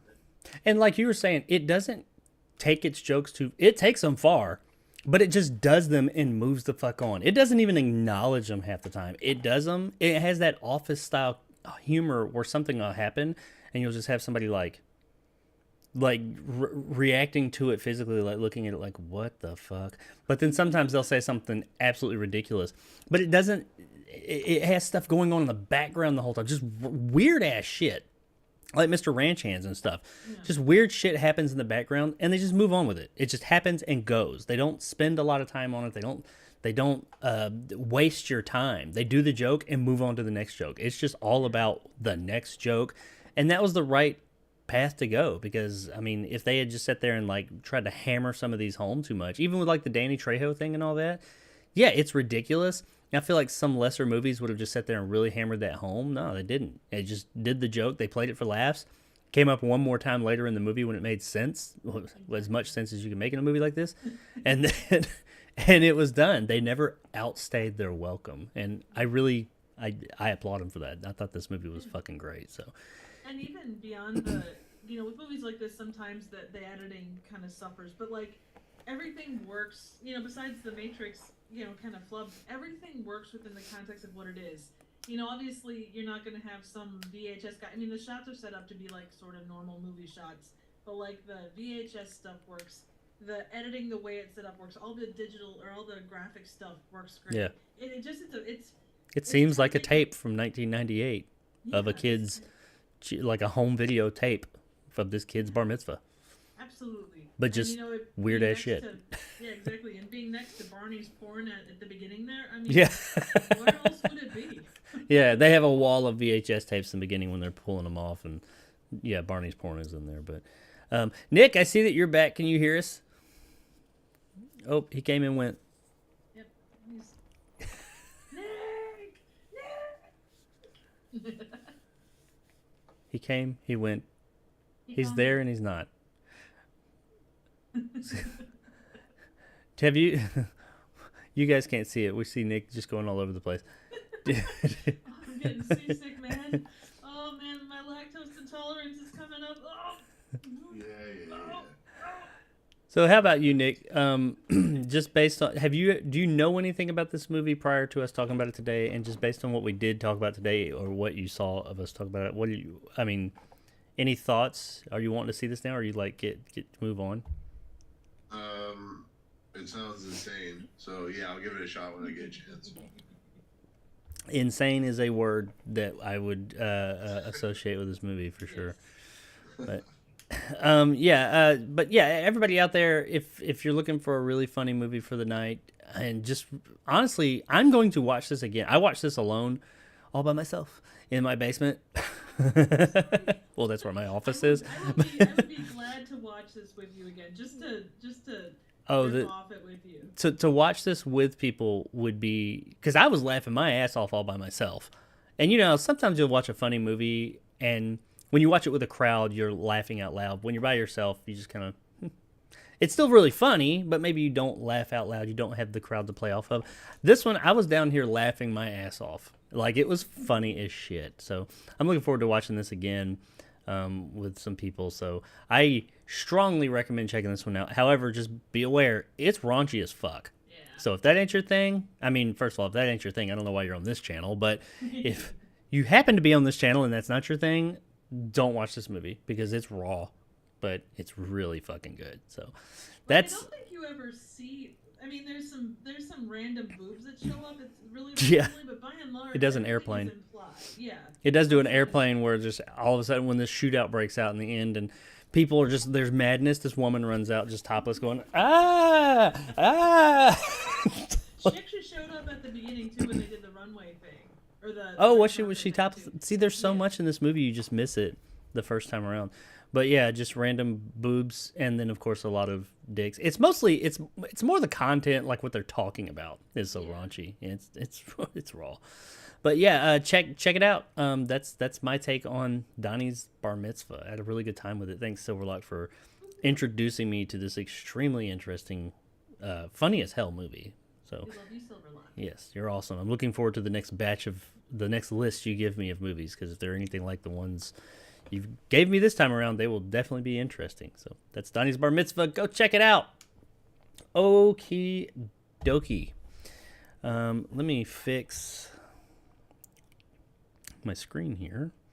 Please do. I got tired of switching around. No, fair. 100% fair. And it was then fun to share a screen with you. Yeah. Oh, you're so big. What's happening?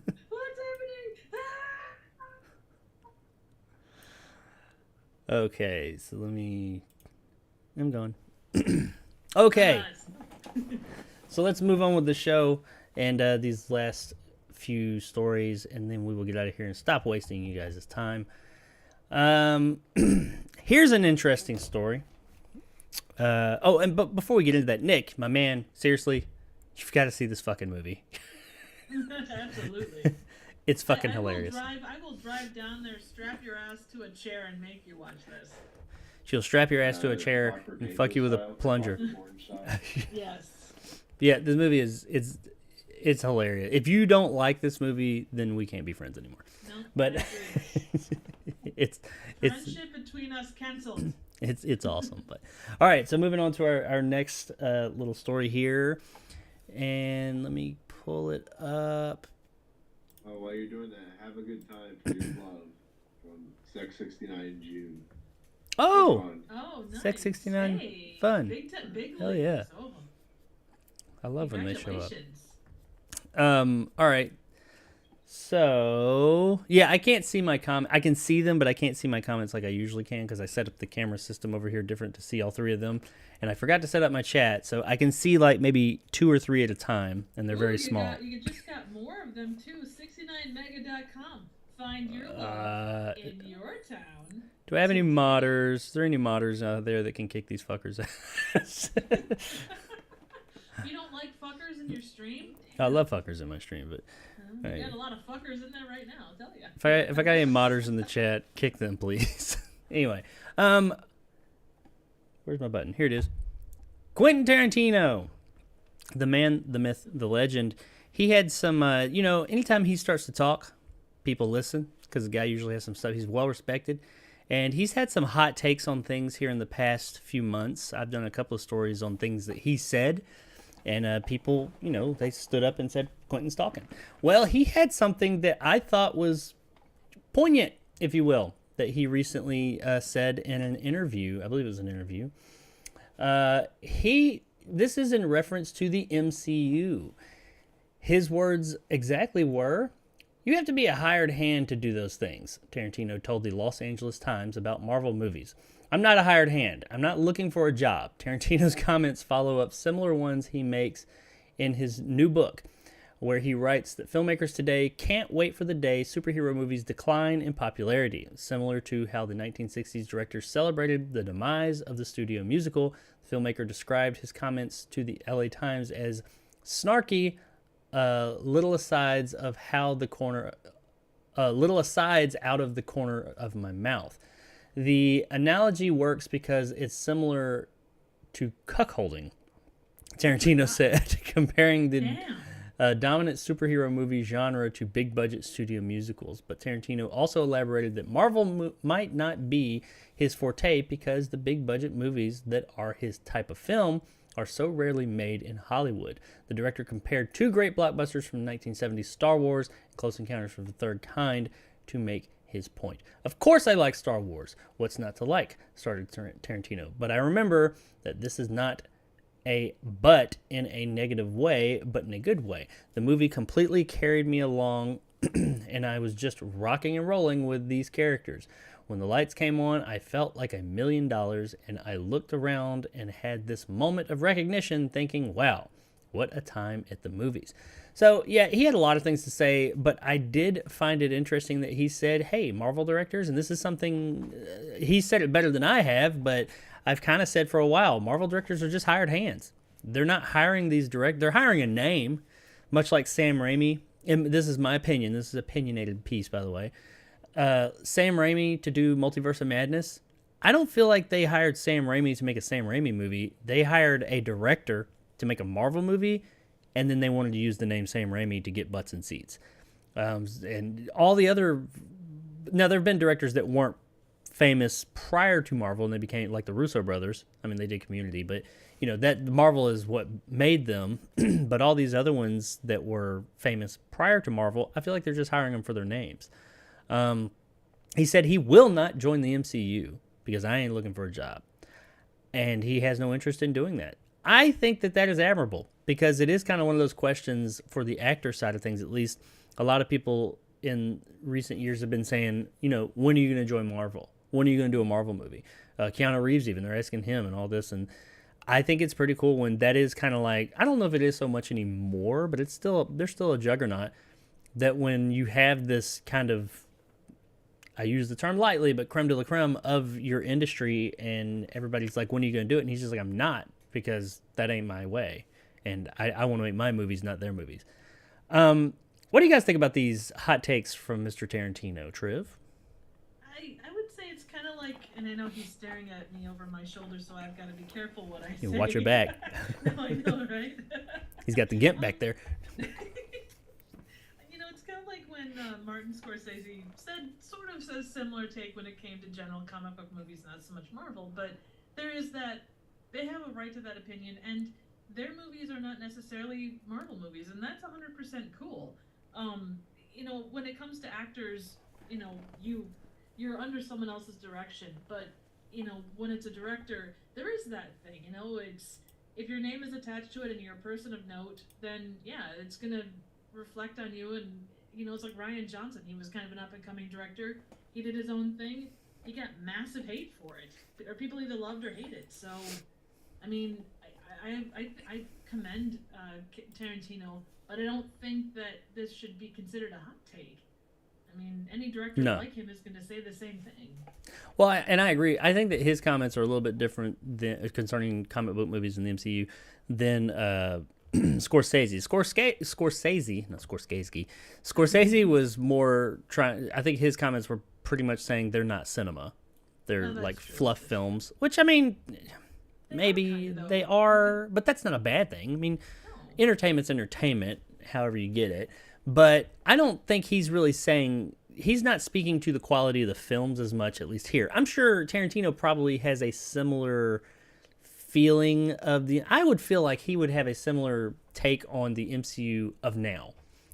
He seems like the type who probably liked earlier MCU films, and maybe I'm just speaking for myself. But I feel like he's more saying, you know, what is the point? Why would I go and do this when I would not be able to make my movie? I'd just be there to do what you tell me, almost like a shadow directing situation. Somebody else is telling me what to do. I'm a hired hand, like you said. Which, I mean, I guess all directors are hired hands, but, you know, you as a director, you see a Tarantino movie, you know it's a Tarantino movie. Right. You know, he is one of those directors that has a very distinctive style, and if he made a Marvel movie, I don't think it would be a Tarantino movie. It would be a Marvel movie, and he don't want to make those. And the closest thing that we had to, like, a director, like, you know, really putting his vision into that movie was Sam Raimi. I think what we got with him was probably the closest we're ever going to get to a movie that was that director. I mean, maybe James Gunn? I would say, or not even James Gunn, maybe a little bit James Gunn. For me, myself personally, I didn't feel like that was a Sam Raimi movie, really. It had a few Raimi-isms in it, but for the most part, I just felt like that was a Marvel movie that he sprinkled a little in. And that's my opinion. But the one that I think maybe was able to put their personality into it the most would be Taika Waititi with Thor Ragnarok. Now, that went south with the next one, and I think that Marvel saw, oh, this is popular, and that just became what Marvel is. Marvel became Thor Ragnarok all of a sudden, you know. So it's no longer his style, it's theirs. They just said, hey, that's ours. We take that, you know. But I did feel like his take on a Marvel film was the most different, but also I think that's because it was Thor, and at that point in time, Thor was like the least liked character that was available at the that we in the MCU, or not character, but his films. Like Thor 1 was Kenneth Branagh, and it didn't seem like a Kenneth Branagh movie, by the way, but it wasn't loved, wasn't hated. It was just like, yeah, that's solid. The second one is one of the most maligned ones out there. So then when this one came along, they were like, sure, do whatever the fuck you want, you crazy Kiwi. But that's me personally. What about you, Nick? What do you think about all this? Quentin is watching. Quentin Tarantino has. Hold on. Can you hear me? Yeah. Oh, I think you said I was on mute. No, I told you Quentin is watching. Yeah, right. No, he has a voice, and he will say things, and yeah, I don't know. It's one of those things someone asked him a question about Marvel, and he answered the way he always does. And oh, I think I know where you're going with this. Quentin Tarantino can absolutely be a jackass, and he is a jackass a lot of the time. But I do think he has a point here. But that's me. Yeah, I mean, I don't know. I really, honestly, I don't listen to Quentin Tarantino a lot of times because I question whether he's just cranky. Like when he got his coffee in Aspen or wherever it was, and Have you seen the video where he slapped the paparazzi guy? Yeah. And then he realized the camera's on. He's like, I'm not doing that again. I would also add that, like, you know, so these entertainment journalists ask all these directors that would never. I don't think that I think it's pretty well known that they would never actually take on a Marvel movie, and yet they're like, so how do you feel about Marvel? It's like, you know the answer you're gonna get. First off, it's Quentin Tarantino, or it's, you know, whoever else it is. Their answer, you know, it's like asking Spielberg, hey, would you like to, you know, direct a Marvel or a DC movie? They're gonna say no. Oh, hell yeah, they are. I mean, journalists are there to get hot takes or to get something that can make a good byline. And that's definitely what they were doing. I mean, whoever thought that... I would never think Quentin Tarantino was going to make a Marvel movie. And He's trying to make a Star Trek movie. Yeah, but he wants to make his Star Trek movie, which that'll never happen. Like a rated R Star Trek, that's never going to happen. It could be cool, but it'll never happen. Yeah. I mean, we say that. I think there's a rated R Winnie the Pooh coming out now, but, you know... Yeah, but that's a little different. That's not like... That's like, okay, the copyright expired. Okay, go make a horror movie based on that. Actual Winnie the Pooh as we know it from Disney... Well, I shouldn't say that. The world is very different now. Who knows? But I highly doubt it, so... 2045, rated R Star Trek from Quentin Tarantino at 90 years old. But you know, I get where you guys are coming from. And I do agree. Some of the things that he said, I'm just like, dude, you're talking out your ass. And he can be pretentious at times. And you know, I guess he's earned that right to a degree. I don't love all of his movies, but he is an auteur. He's made some prolific films, and he has a right to say things. But I don't agree with everything he says. I agree with his... I've said that, and you can go back and look at countless videos where I've talked about Marvel and the directors they have. This is the exact stance I've had. They are hired hands. I never used that term, but that sums up my thoughts for Marvel directors. And I'm not saying Marvel directors are bad. I haven't loved their films recently. I mean, Endgame and Infinity Stone or Infinity War and all that. Those are fantastic movies. The Winter Soldier... Those are great flicks, but I don't feel like they are indicative. Maybe the Russo brothers, because they kind of did like Taika Waititi and came in and put their own style in there. But as far as like, I feel like mostly when they hire these big name directors, they're hiring a name. They're not wanting that director to come in and make a whoever movie. They just want you to make a Marvel movie, and then they want to plaster your name up there, because Sam Raimi's name was all over Multiverse of Madness. But when you watch the movie, when I watched the movie at least, besides Bruce Campbell being in it and a couple of little things here or there, it didn't seem like Sam Raimi, really. Not for me, but I mean, I know Triv, you said it did for you a little bit, so there's yeah, that. And I don't have you guys are so much better at like those moments than I am. I'm very much more of a casual film goer when it comes to that. Like, you know, like the when Doctor Strange does the whole like zombie thing. I mean, it was very, you know, Evil Dead 2 or 3. So There was no Raimi cam. no, that's that was a sad thing, and that's, you know, Disney missed out on that. There's no Spider-Man even had a Raimi cam. But that's Quentin's thoughts. Marvel directors are hired hands, and he ain't looking for a job, which I don't think the guy needs a job, but I think he's good. But you guys let us know in the comments below what you think of Quentin Tarantino's comments about the MCU. Do you agree? Do you think, or with me, that you think Marvel directors are just hired hands, they're making Marvel movies, or do you think that I'm wrong and directors have been able to put their stamp on these movies in the MCU? Let us know in the comments below. Okay. Ooh, this is probably my favorite story that I've been looking forward to talking about today. drum roll. Yeah, today. This is the one. This is the big story of the week that nobody's talking about. And that would be the return of the greatest filmmaker ever made, or ever to exist, is returning to cinema.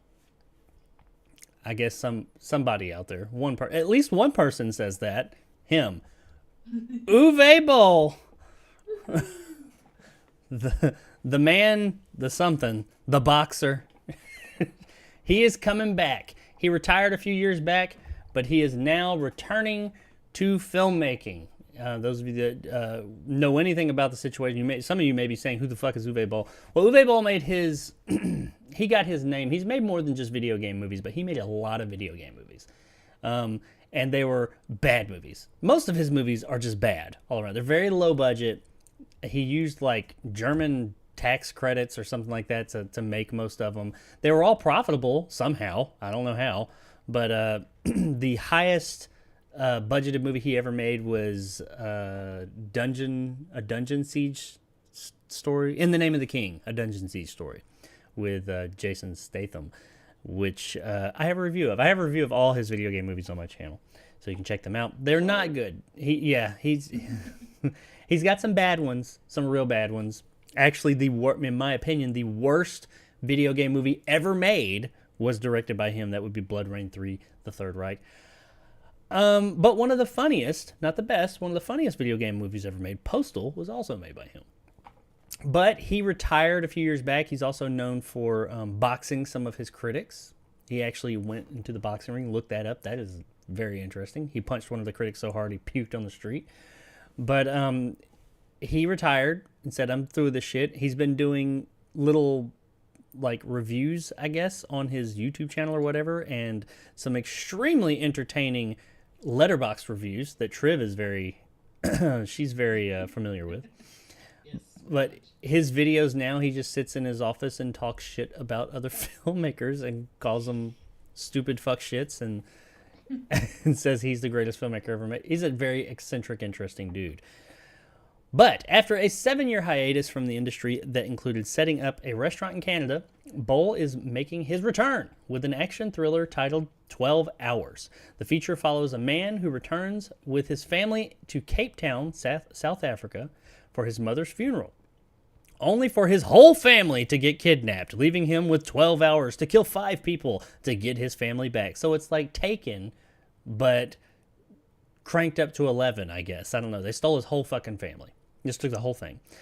All the way to have it to spend a Tuesday or Friday or whatever. It will be produced through Boll's outfit, Event Film Productions. It aims to shoot in Cape Town in March next year. Boll is self-financing the feature with a budget of $9 million. Boll has made 34 films to date and is best known for critically panned video game adaptations including Alone in the Dark, Blood Rain, and House of the Dead that went on to become cult hits and commercial successes thanks to home entertainment releases. Now, I will say for those three, those are probably his 3 most well-known. Alone in the Dark is fucking terrible. Just through and through. Awful. Blood Rain, not much better. It's a little better, but it's pretty fucking bad too. House of the Dead, if you go in with the right mentality, that movie's funny as shit, and it's really fun. It's pretty awesome. I fucking hated it when I first saw it, but if you go in with the right mindset, that movie's pretty damn good. Not good. It's so bad. It is literally a so bad it's good movie. He said, I can't bash these titles in retrospective, said Boll. They were necessary for the rest of my career and for my independence. I cannot say I regret them. They made money. And he's right. His movies, almost all of them, have been financially successful. And as we talked about earlier in another story, movie making is a business. It's the movie making business. So there is a money financial aspect to it all. And he's been successful there. Boll is also working on a feature called Ness, which he bills as a follow-up to The Untouchables, and focuses on Elliot Ness, the agent who brought down Al Capone. He also has an 8-part Mayor of Easttown style miniseries in early development, which he hopes to shoot in 2024. So, Uwe Boll is coming back. He said he's retired. He's not making movies anymore. Now, these aren't video game movies, and he has had moderate success with his non-video game movies. He had a series about, I've seen part of one of them where a guy, I can't remember what it's called, but he like goes on a shooting spree. We follow an active shooter. It's, it's controversial to say the least. There's 3 of I think it's 3 of those movies. One of them's like in a town. That's the first one. And then the other ones, I don't know where the other ones, I think one takes place in an office building. It's the same guy, I think. So yeah, you follow an active shooter going on a shooter spree. He's basically hardcore Henry. or yeah, like falling down or something, but a much less sympathetic villain. So yeah, he has that. He made an Auschwitz movie, which he is German, by the way. I don't know if that movie was any good. Honestly, I've not seen it. So, but he's very much more known for his video game movies. But he's back, and me myself personally, I can't fucking wait. The guy makes shit films, but man, they're so bad you just want to like sit. It's like a train wreck. You don't want to see it, and you're watching it, and you're like, this is so terrible to see, but I can't pull my eyes away from it. Like I can't. The carnage, the absolute just shit show that's going on. I have to see this, and who knows? Maybe these will be good movies. I don't know. What do you think, Triv? Yeah, I think like any filmmaker, you grow and change and as you go along. And I think that not that he plays into it, but I think that anybody worth their salt can make good movies if you try. So I don't know. I being that he's focusing on like his whole family being taken, it's either gonna be it's gonna be him being a badass regardless. The next one I'm kind of interested in like just how that will go. Like, will he play it straight? Will it be more goofy? Like, will it be an over he plays all. Like we've done? His movies are all made like straight. They just come off as bad mean, like, because they are bad.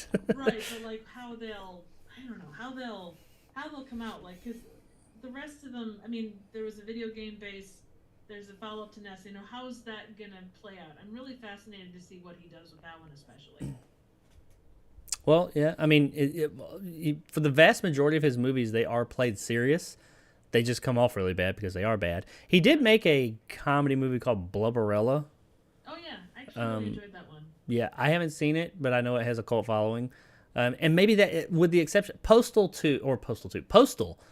was a comedy and it was a video game movie adaptation. Probably his best movie, but one of the most offensive movies ever made. He definitely, most people don't make it past the first 5 minutes of that movie for a reason, but that was one of his best movies, and that was one he played for laughs. So maybe that's his wheelhouse. He needs to go into that goofy era or area. It doesn't sound like this 12 Hours movie is going to be that. No, I don't know. It might be good. I mean, he has shown that when he has the money to make, like in the Name of the King, the Dungeon Siege movie. That's his most expensive movie with Jason Statham. It wasn't good, but it looked the part. I mean, he knows how to make movies. He knows how to, like, I'm not going to say art, the craft, the technical side of filmmaking. He knows how to do it. It's more the acting and the artistic side of things. That's where he struggles. How about you, Nick? How familiar are you with Mr. Boll, and are you looking forward to his triumphant return? I'm pretty familiar. I've seen most of his films. There is a film. Have you seen Blood Rain 3 though? No. You don't know Uwe until you've seen Blood Rain 3. No, there was a film called Tunnel Rats, 1965 or 45, that was supposed to be pretty decent. But I don't know. I don't trust him. I'll have to wait and see. I know Joe, you're more into like the schlocky stuff like that with Uwe Boll, but I'm just like House of the Dead and Alone in I had the screen Alone in the Dark when I was working at a movie theater. And I'm sorry. Oh, suck it up, Cupcake. Hey, you didn't have to sit through that 65-minute movie or whatever it was. It's fucking terrible. I suggest going back with the right mindset and watching House of the Dead. There is no right mindset for Alone in the Dark. It's just wrong all around. But House of the Dead is funny as fuck if you go in with the right, knowing what you're getting. I guess. Hey, you got the master of Uwe Boll telling you this, so you best listen. And Postal is funny as hell. Yes. Yeah, he was using video game footage for House of the Dead. So That he did. He spliced in video footage from the game just randomly throughout the movie for some. Why not? Why? That's why. Yeah. But yeah, Uwe's coming back. He's working on this movie. He's about to start shooting 12 Hours, and then he's got a Untouchables 2 and a show, I guess. I'm looking for. Honestly, I'd like to see a movie about him just rating other movies. Yeah, I could sit here. He's not a good filmmaker, but man, I could sit here and listen to the guy talk about movies. He is passionate. I will say that. He is a fan of film. He is very passionate about what he does. He strikes me as someone, and I said this before, who loves filmmaking, loves movies, and just is all about that world. And he has a true passion for it, but that just isn't quite enough in this case because he's just not good at it. He's just not. So he wants to be. He wants so bad to be, but he's just not very good at it. I mean, I am not the biggest proponent of Marvel films, but to hear him compare like a Marvel movie and call it stupid shit fuck, which it may be stupid shit fuck, but then to talk about how his movie, I don't even remember which ones he was talking about, something like Alone in the Dark or something like that, is superior in every way to like Endgame. I'm like, oh man, you're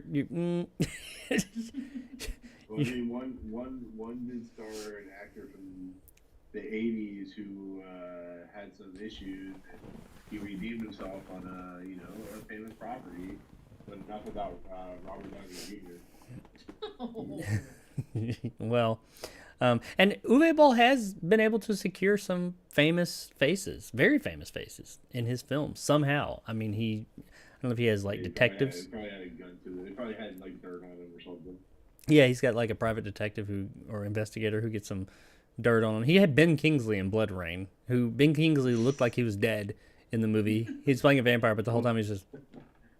That's like he's in a nutshell. So. Yeah, that sounds Yeah, fair. Academy Award winning winner Ben Kingsley. You know what? A paycheck is still a paycheck. That is true. He had Ray Liotta and Burt Reynolds in The Name of the King. And man, the guy has worked with some talent, but he's just brought the non-talent out of that talent. Yeah. But Well, whatever. every director has a different gift, so. He's got many gifts. He can box. I'll give him that. Watch that video. Boxing if they didn't start his movies. That's what I want an Uwe Boll life movie, like a biopic. I think that would be better than any movie he's ever put out. I mean, they did it for Ed Wood. He's the Ed Wood of our generation. Except I think Ed Wood didn't realize he was making bad movies. And Uwe Boll knows it. But then you look at the time too, when Ed Wood did it at a time when you didn't really have an audience for that was vocal, whereas now you have an audience that's there and vocal for these kind of movies. They were vocal until now they see that this guy will kick their ass. That is true.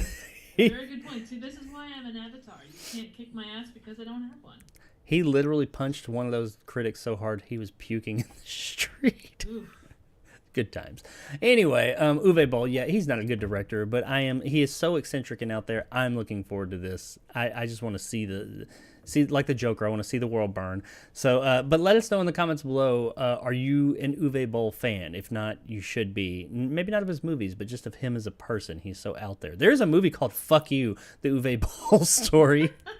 That is the name of the movie. Fuck You, the Uwe Boll story. That is a documentary that's worth that. That's a fun movie. He didn't make it. It was a documentary about him. He's in it a lot, but that's worth checking out. But as far as this, I have no idea if this will be any good. Probably not, but it's coming, and I will definitely watch it and definitely review it just because why not? But let us know in the comments below if you're looking forward to Uwe Boll's triumphant return as the greatest director ever. And if you like any of his films, and I guess let us know what is your favorite Uwe Boll film. All right, one more story to go. Right? No, two more stories to go. I was wrong. This one's a little bit of a short one. I think Nick will probably have some comments on this. And honestly, I hope you've read this story because I haven't. I just know the basics about it. And that would be that Indiana Jones is getting a TV show. Indy is coming to Disney Plus. Yep, you heard it right. The stable of franchises making the jump to Disney Plus streaming series just keeps growing. Disney and Lucasfilm have potential plans to develop an Indiana Jones TV show. The project is still apparently in very early stages, so no information is readily available about its plot, cast, or crew. The outfit also specifies that these decisions have been about a show set in the world of the globe-trotting archaeologist. So it would be presumptuous to assume that at this point that Indy himself would be the star. It's also not certain as of yet whether this would be a spin-off, a sequel, or prequel, but whether it'll surely be hinge on the streamer. So yeah, me myself, I don't see Harrison Ford doing this. I think Harrison Ford's having a hard enough time just getting into the movie for Indiana Jones 5. I don't see, because he's getting up there in age, I don't see him doing a series. Not as Indiana Jones. Maybe a young Indiana Jones situation, but we already got that show from back in the day. Or I guess a spinoff, but if it's a spinoff, that means it would be another character. Do we really care at that point? Thoughts, concerns, people. I'm going to you, Nick, first. I guess, have you heard of this? No, I haven't. I've been so busy recently, I didn't know this was happening. They should stop making these movies, stop making these shows. You have the Young Indiana Jones, you had the 3 movies, we don't need anything else. Even though I've seen the trailer for the 5th movie, it looks good.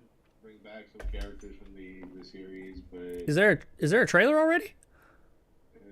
Well, there was some kind of trailer that was released that may have been bootlegged or not. I can't specify. Okay, well, I know they did one at D something. I think, was it D23 or something like that, but it was behind closed doors. So I didn't know there was even a bootleg of it out. Yeah, well, yeah, you can, it's hard to watch, but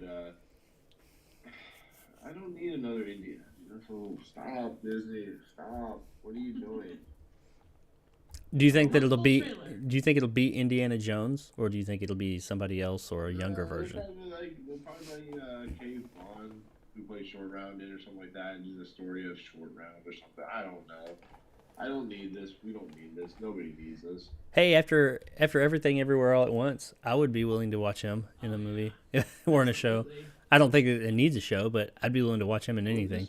Just have his data from Green Goonies. Have him create. He could play both. Yes. Well, what about you, Triv? You know, I was so put off by Crystal Skull. I'm interested to see what happens with this 5th movie. I think that'll define a lot, but I'm sort of with Nick. I don't think they need to do more, but if they're gonna do more, it needs to be that you can't fall into the Skywalker syndrome of stuff. You have to be able to take it in a different direction. Because I mean, that whole idea of a guy that that tracks down treasure is a cool story. It's a neat base, but you have to do it right. And Disney is either going to do it really well, or they're absolutely going to shit the bed. They'll shit the bed. More than likely. I don't see a point of this at all. I mean, because Harrison Ford is not going to do this. Harrison Ford is notorious about like characters like this and Han Solo and stuff like that. He does not like playing them for long periods of time. He is not going to play Indiana Jones in this show. And if he's not playing Indiana Jones, you don't have, I mean, who's going to watch that? Who wants to watch? I mean, the only way you would get an Indiana Jones that was not played by Harrison Ford is if you did a younger version. And like Nick said, they've already done that. And do we want to see that? I mean, that doesn't mean they won't do it, but I don't see any other, it would have to be young Indiana Jones or nothing. And even then, I don't see the purpose of that. But a spinoff, I really don't see the purpose of, because we tune into Indiana Jones for Indiana Jones. Much like they were talking about with this new movie, some people were saying there was another character that was going to end up taking over.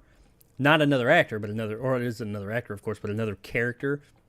I can't remember her name, but somebody would be taking over the mantle. And I was like, no, we don't.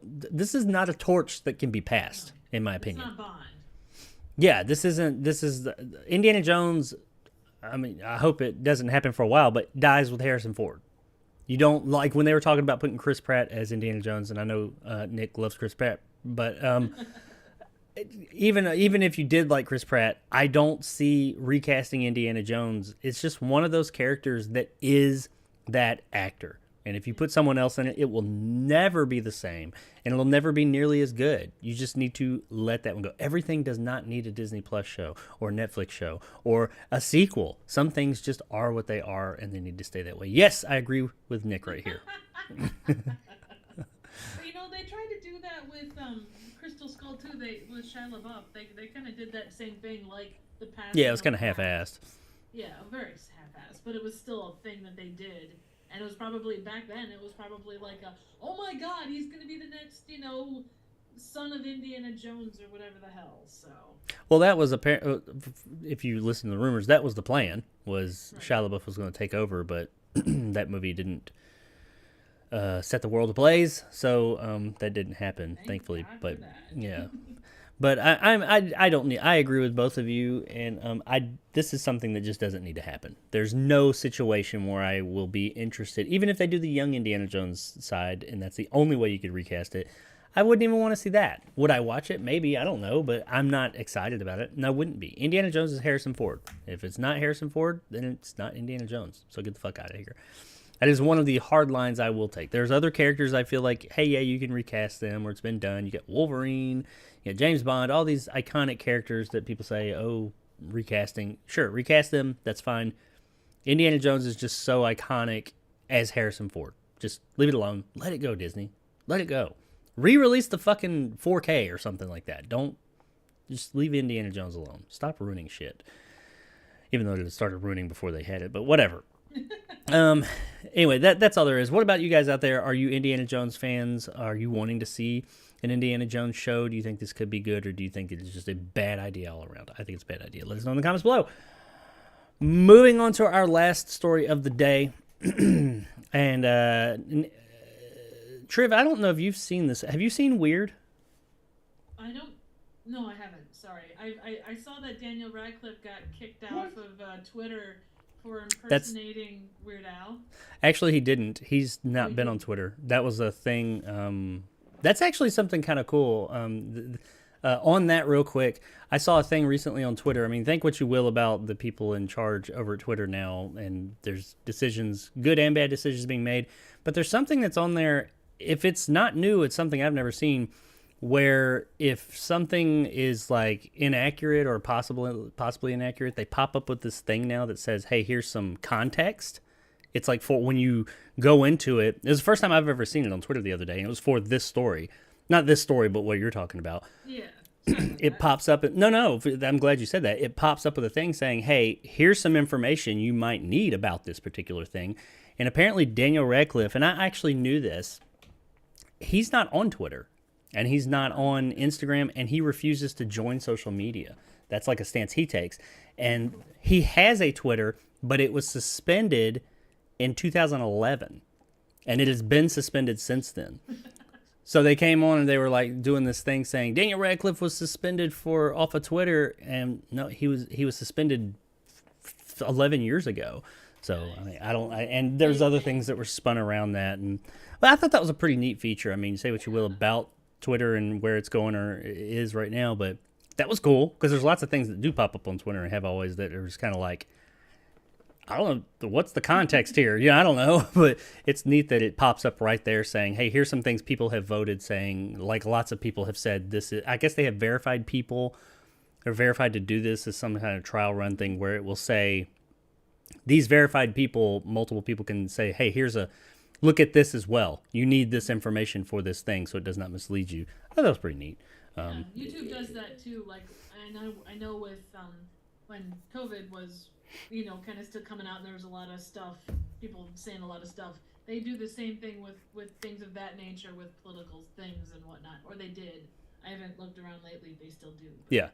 And once again, this wasn't really a political thing, but yeah, you're right. I mean, that was... It was all that stuff that the things that could be misinformation. They were trying to point out, hey, this isn't a proven thing or whatever. So yeah, and I think that's a good thing. I mean, I think because we live on the internet, and unfortunately, the fact of the matter is that people, you don't even have to have a huge following, but if you have a huge following, especially if you say something on camera, a lot of people believe it, regardless of which way it goes. I mean, good or bad, or aligns with what you believe or not. If someone gets on camera and says it, people tend to believe it a bit more. And it's cool that, that's not always true, as we've seen. And it's cool to have where they can have, and it's not just one person sitting somewhere saying, hey, I'm going to insert my beliefs here. It's a group of people that are part of the community. And you have all these different people that have different mindsets that are able to say, hey, there's more to that. And they're verified somehow. I don't know how the process works, but that's how I took it when I read up into it. I thought that's a good thing. Hey, that does make Twitter better. Some of the other things, maybe not so much, but that makes platforms like that better, in my opinion.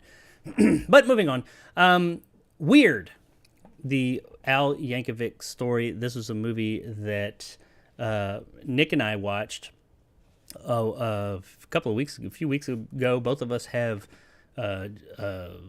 reviews of it. I greatly enjoyed it. Nick, you enjoyed it as well, right? Mm-hmm. Yeah, it was. I love it's like you specified as the opposite of his life. Yeah, it's like the anti-biography. It was great. I thought it was hilarious. Apparently, there was a whole lot of stuff left on the not the cutting room floor, but the script phase that they left out of the film that they were wanting to do. And the directors come out saying that, hey, maybe we'll get to do those things in a sequel, which... If you've seen this movie, I don't want to ruin it because it's still a fairly new movie. If you've seen this movie, as out there as it is, I mean, yeah, sure, they could still do a sequel. I don't know how exactly that works given the end of the movie, but given what they're talking about, I guess it would. Says, in a new interview with Entertainment Weekly, the film's director, Eric Appel, who also co-wrote the film with Yankovic, revealed some of his more outlandish ideas that didn't make it into the movie. And while fans won't get to see Weird Al traveling through the multiverse in this film, Appel is holding out hope that those ideas might come to fruition in a sequel. I think at one point I may have pitched time travel or meeting multiple versions of Al from different universes, Appel said. That was a little too far. Maybe we'll do a sequel. We can use some of those crazier ideas there. While the addition of time travel may sound extreme, even by this film's satirical standards, it would fit into the comedic ethos that Appel outlined to Radcliffe when they began working on the movie. The Harry Potter star recalls Appel explaining that much of the film's humor would stem from characters acting normally despite existing in a completely absurd world. One of the first conversations I had with Eric was about the tone of the jokes, Radcliffe said in a recent interview with IndieWire. He was like, none of them are played as jokes. I want you to play it absolutely 100% seriously the entire time, and then that allows the world around you to be crazy as it gets, because it's sort of centered by those 5 leads. Those are the people that have to really be grounded in reality and heart. And apparently there's time travel, there's multiverses, there's a bunch of other like weird shit that's come out. But yeah, he's talking sequel, and these things could happen. Before I give my thoughts, and Triv, we'll get to you because I know you've heard of the movie and you know a little bit about it, but Nick, what are your, when I say weird to the Al Yankovic Harder story, what do you think? Can't hear you. Deadpool 2? There you go. Deadpool 2, killing Hitler. Yeah. No, I mean, anything's possible.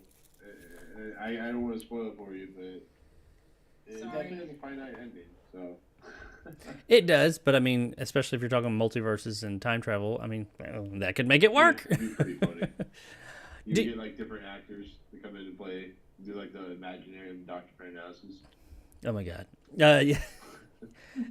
Is this something you would want to see though? Yes, absolutely. All right. How about Triv? What about you? From what you know about the movie, I've heard nothing but amazing things about Weird. I definitely want to see it. It's just a matter of timing and everything else.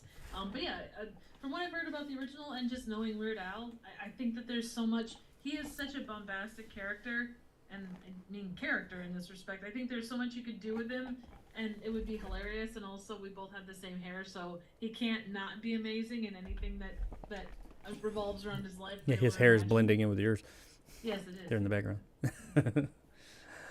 Well, this is one of those situations where I say yes and no. I say yes. Yes and no. Watch it. Well, yeah, definitely watch it. But I want to see. Yes, I would want to see this because I loved this movie. I thought this movie was hilarious. It was so much better than I ever thought it would be. But it was one of those movies that like shouldn't have worked, and I kept waiting for that moment where it was going to start to wear really thin, And while there was like a moment in the middle for about 5 minutes that it got a little long in the tooth, if you will, it never just totally failed, and then it picked up very quickly.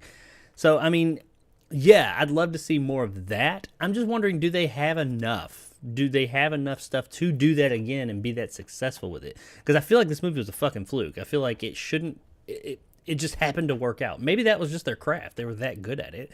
I hope so. I mean, you gotta remember, he also did UHF, and that's the same type of movie, and you know, it shouldn't have worked, but we, as you know, we do. We quote that movie all the time. So I love UHF. A lot of people quote that movie. So. Well, yeah. My mom. I mean, surprise. UHF was hilarious. That's the only movie he's done, by the way. He cameoed in some stuff, but this is the only movie, ironically enough. Did the song for Spy Hard, so. Yeah, he did. Oh, that's right, he did. But I did too. But he was writing partner with Eric Appel, Appeal, whatever, however you say this guy's name. I don't know. I would be weary. I would really want to see it, and if it came out, I would definitely watch it. But I'm just weary. Can you do it again? Can you do this feat again and make it work? Because I don't know what else. I mean, I said that about the first one. I didn't see how that. If you had told me what it was, I didn't know that's what it was going into it. But if you told me that's what it was, what I was getting was what it was, I would have told you before I watched it. Yeah, this is going to get old. It never did. So maybe they can do it again. But Weird 2, Weird Harder, could possibly be coming. Roku. It's a Roku original movie. And it's Funny or Die. They have a really good track record, but that was another thing. It's more or less a 2-hour Funny or Die skit, and somehow it doesn't wear thin. What were you saying? You could do Weird 2, the Daniel Radcliffe story, and have Weird Al play Daniel Radcliffe. It'd be hilarious. See, that's the kind of shit that this movie would do, though. it would turn around, it would come up to nowadays and have them making this movie, but Weird Al would play Daniel Radcliffe, who's playing Weird Al. That is the crazy shit that they... Okay, you got me on board. I want to see this now. No, yeah. I want to make this. Like that horse drama on the stage. Oh, God. Equinox? Oh, yeah. Yeah, where he gets his dick out. Yeah, I want to see this now. Yeah. Make it happen, Roku. I want Weird and Funny or Die. Weird Al 2, or Weird 2. Daniels.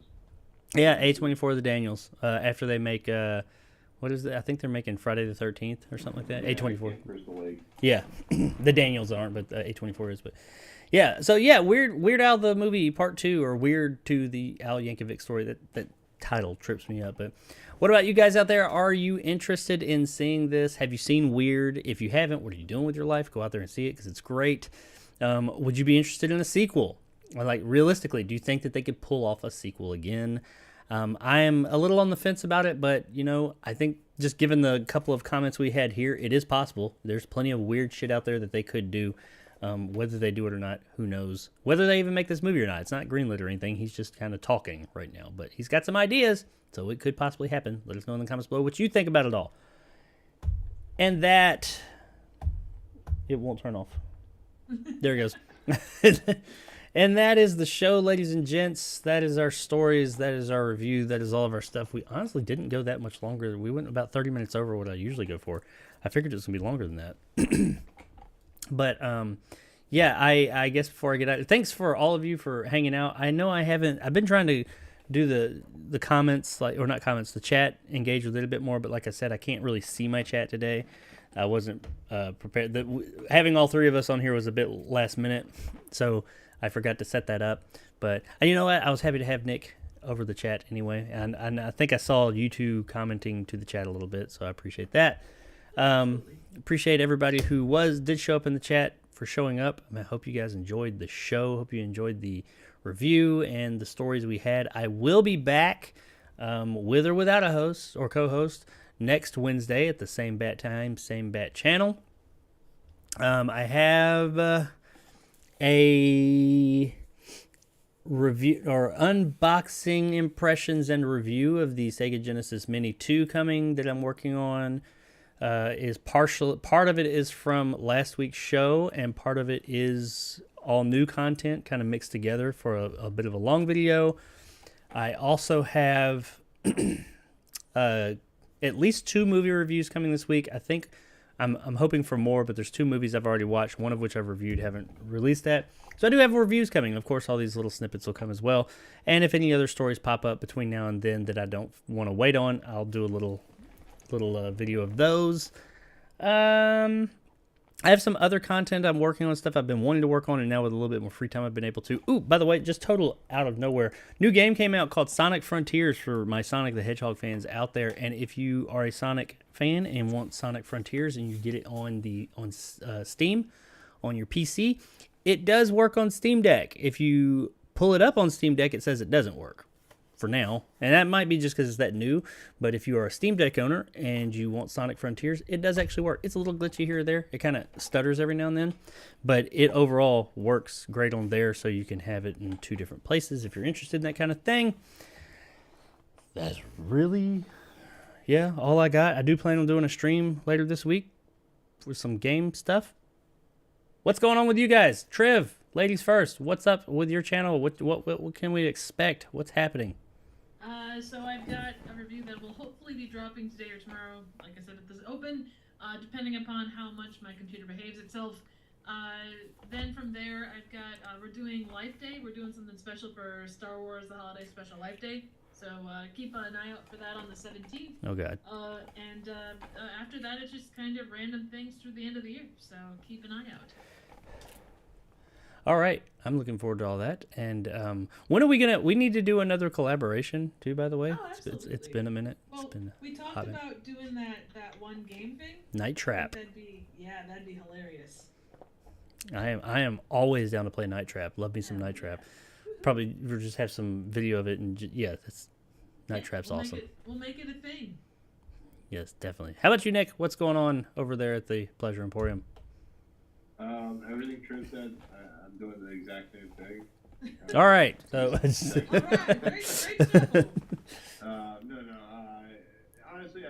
if I see a movie and it's new, I'll review it. I just did Spirited, which I have a review for. I'm kind of, like I said, I'm kind of in flux, trying to look for a place right now. So this is the best you're getting. Me on my phone talking. Are you seeing Black Panther tomorrow or Friday? No, not tomorrow. I'm seeing it Friday because of the hurricane. Yeah, I probably won't see it tomorrow. I was supposed to see it tonight, but yeah, that didn't happen. I'm gonna see a movie before you. Yeah, I was supposed to see before you. Right? You always see everything before me. I'm gonna see a movie before Nick. He'll probably still have a review up before me because you like shoot reviews. You like see movies and have reviews up in like 30 minutes. I'm like, how do you do that? He's secretly the Flash. Yeah, or maybe I just don't watch the movie and just I fake it. Like, You son of a bitch. I mean, it works. Yeah. Yeah, it works for some people. People. You're both faster than I am. Let's say that.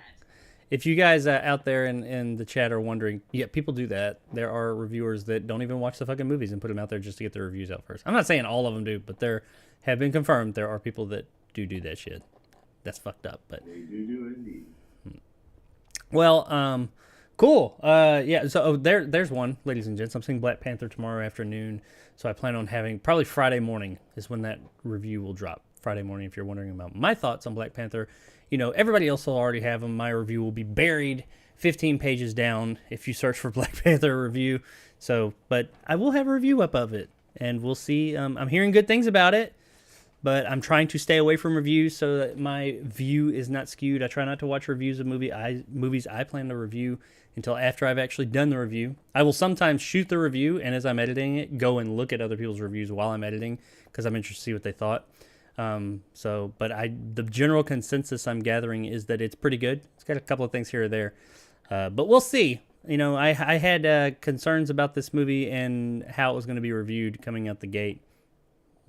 I will be as honest as I possibly can. That's for damn sure. I'll tell you that. Hopefully it's good though. I don't want to go waste 3 fucking hours of my time with a bad movie. I'm sure it'll be decent at least. I mean, you've wasted more on less. I mean, look at what the latest Thor movie, Love and Thunder. I wasted a whole lot of time on that. I mean, you're gonna do that next month with some blue people. You shut your fucking mouth. Anyway, Nick is fired. I will be seeing at the beginning of next month, Violent Night. That comes out at the very beginning of next month. The David Harbour Santa Claus action movie. Looks pretty good. With John Leguizamo. Yeah. So I do plan on going to see that. I don't know what else is coming out. That and Avatar. That's my year. But, all right. Well, that's all we got, ladies and gents. Thanks to everybody who did come and hang out in the chat and watch the show. Hope you guys enjoyed. Hope you enjoyed everything we had to offer. And we will see you all I will see you all next week on Wednesday. Arrivederci. Bye-bye. Adios.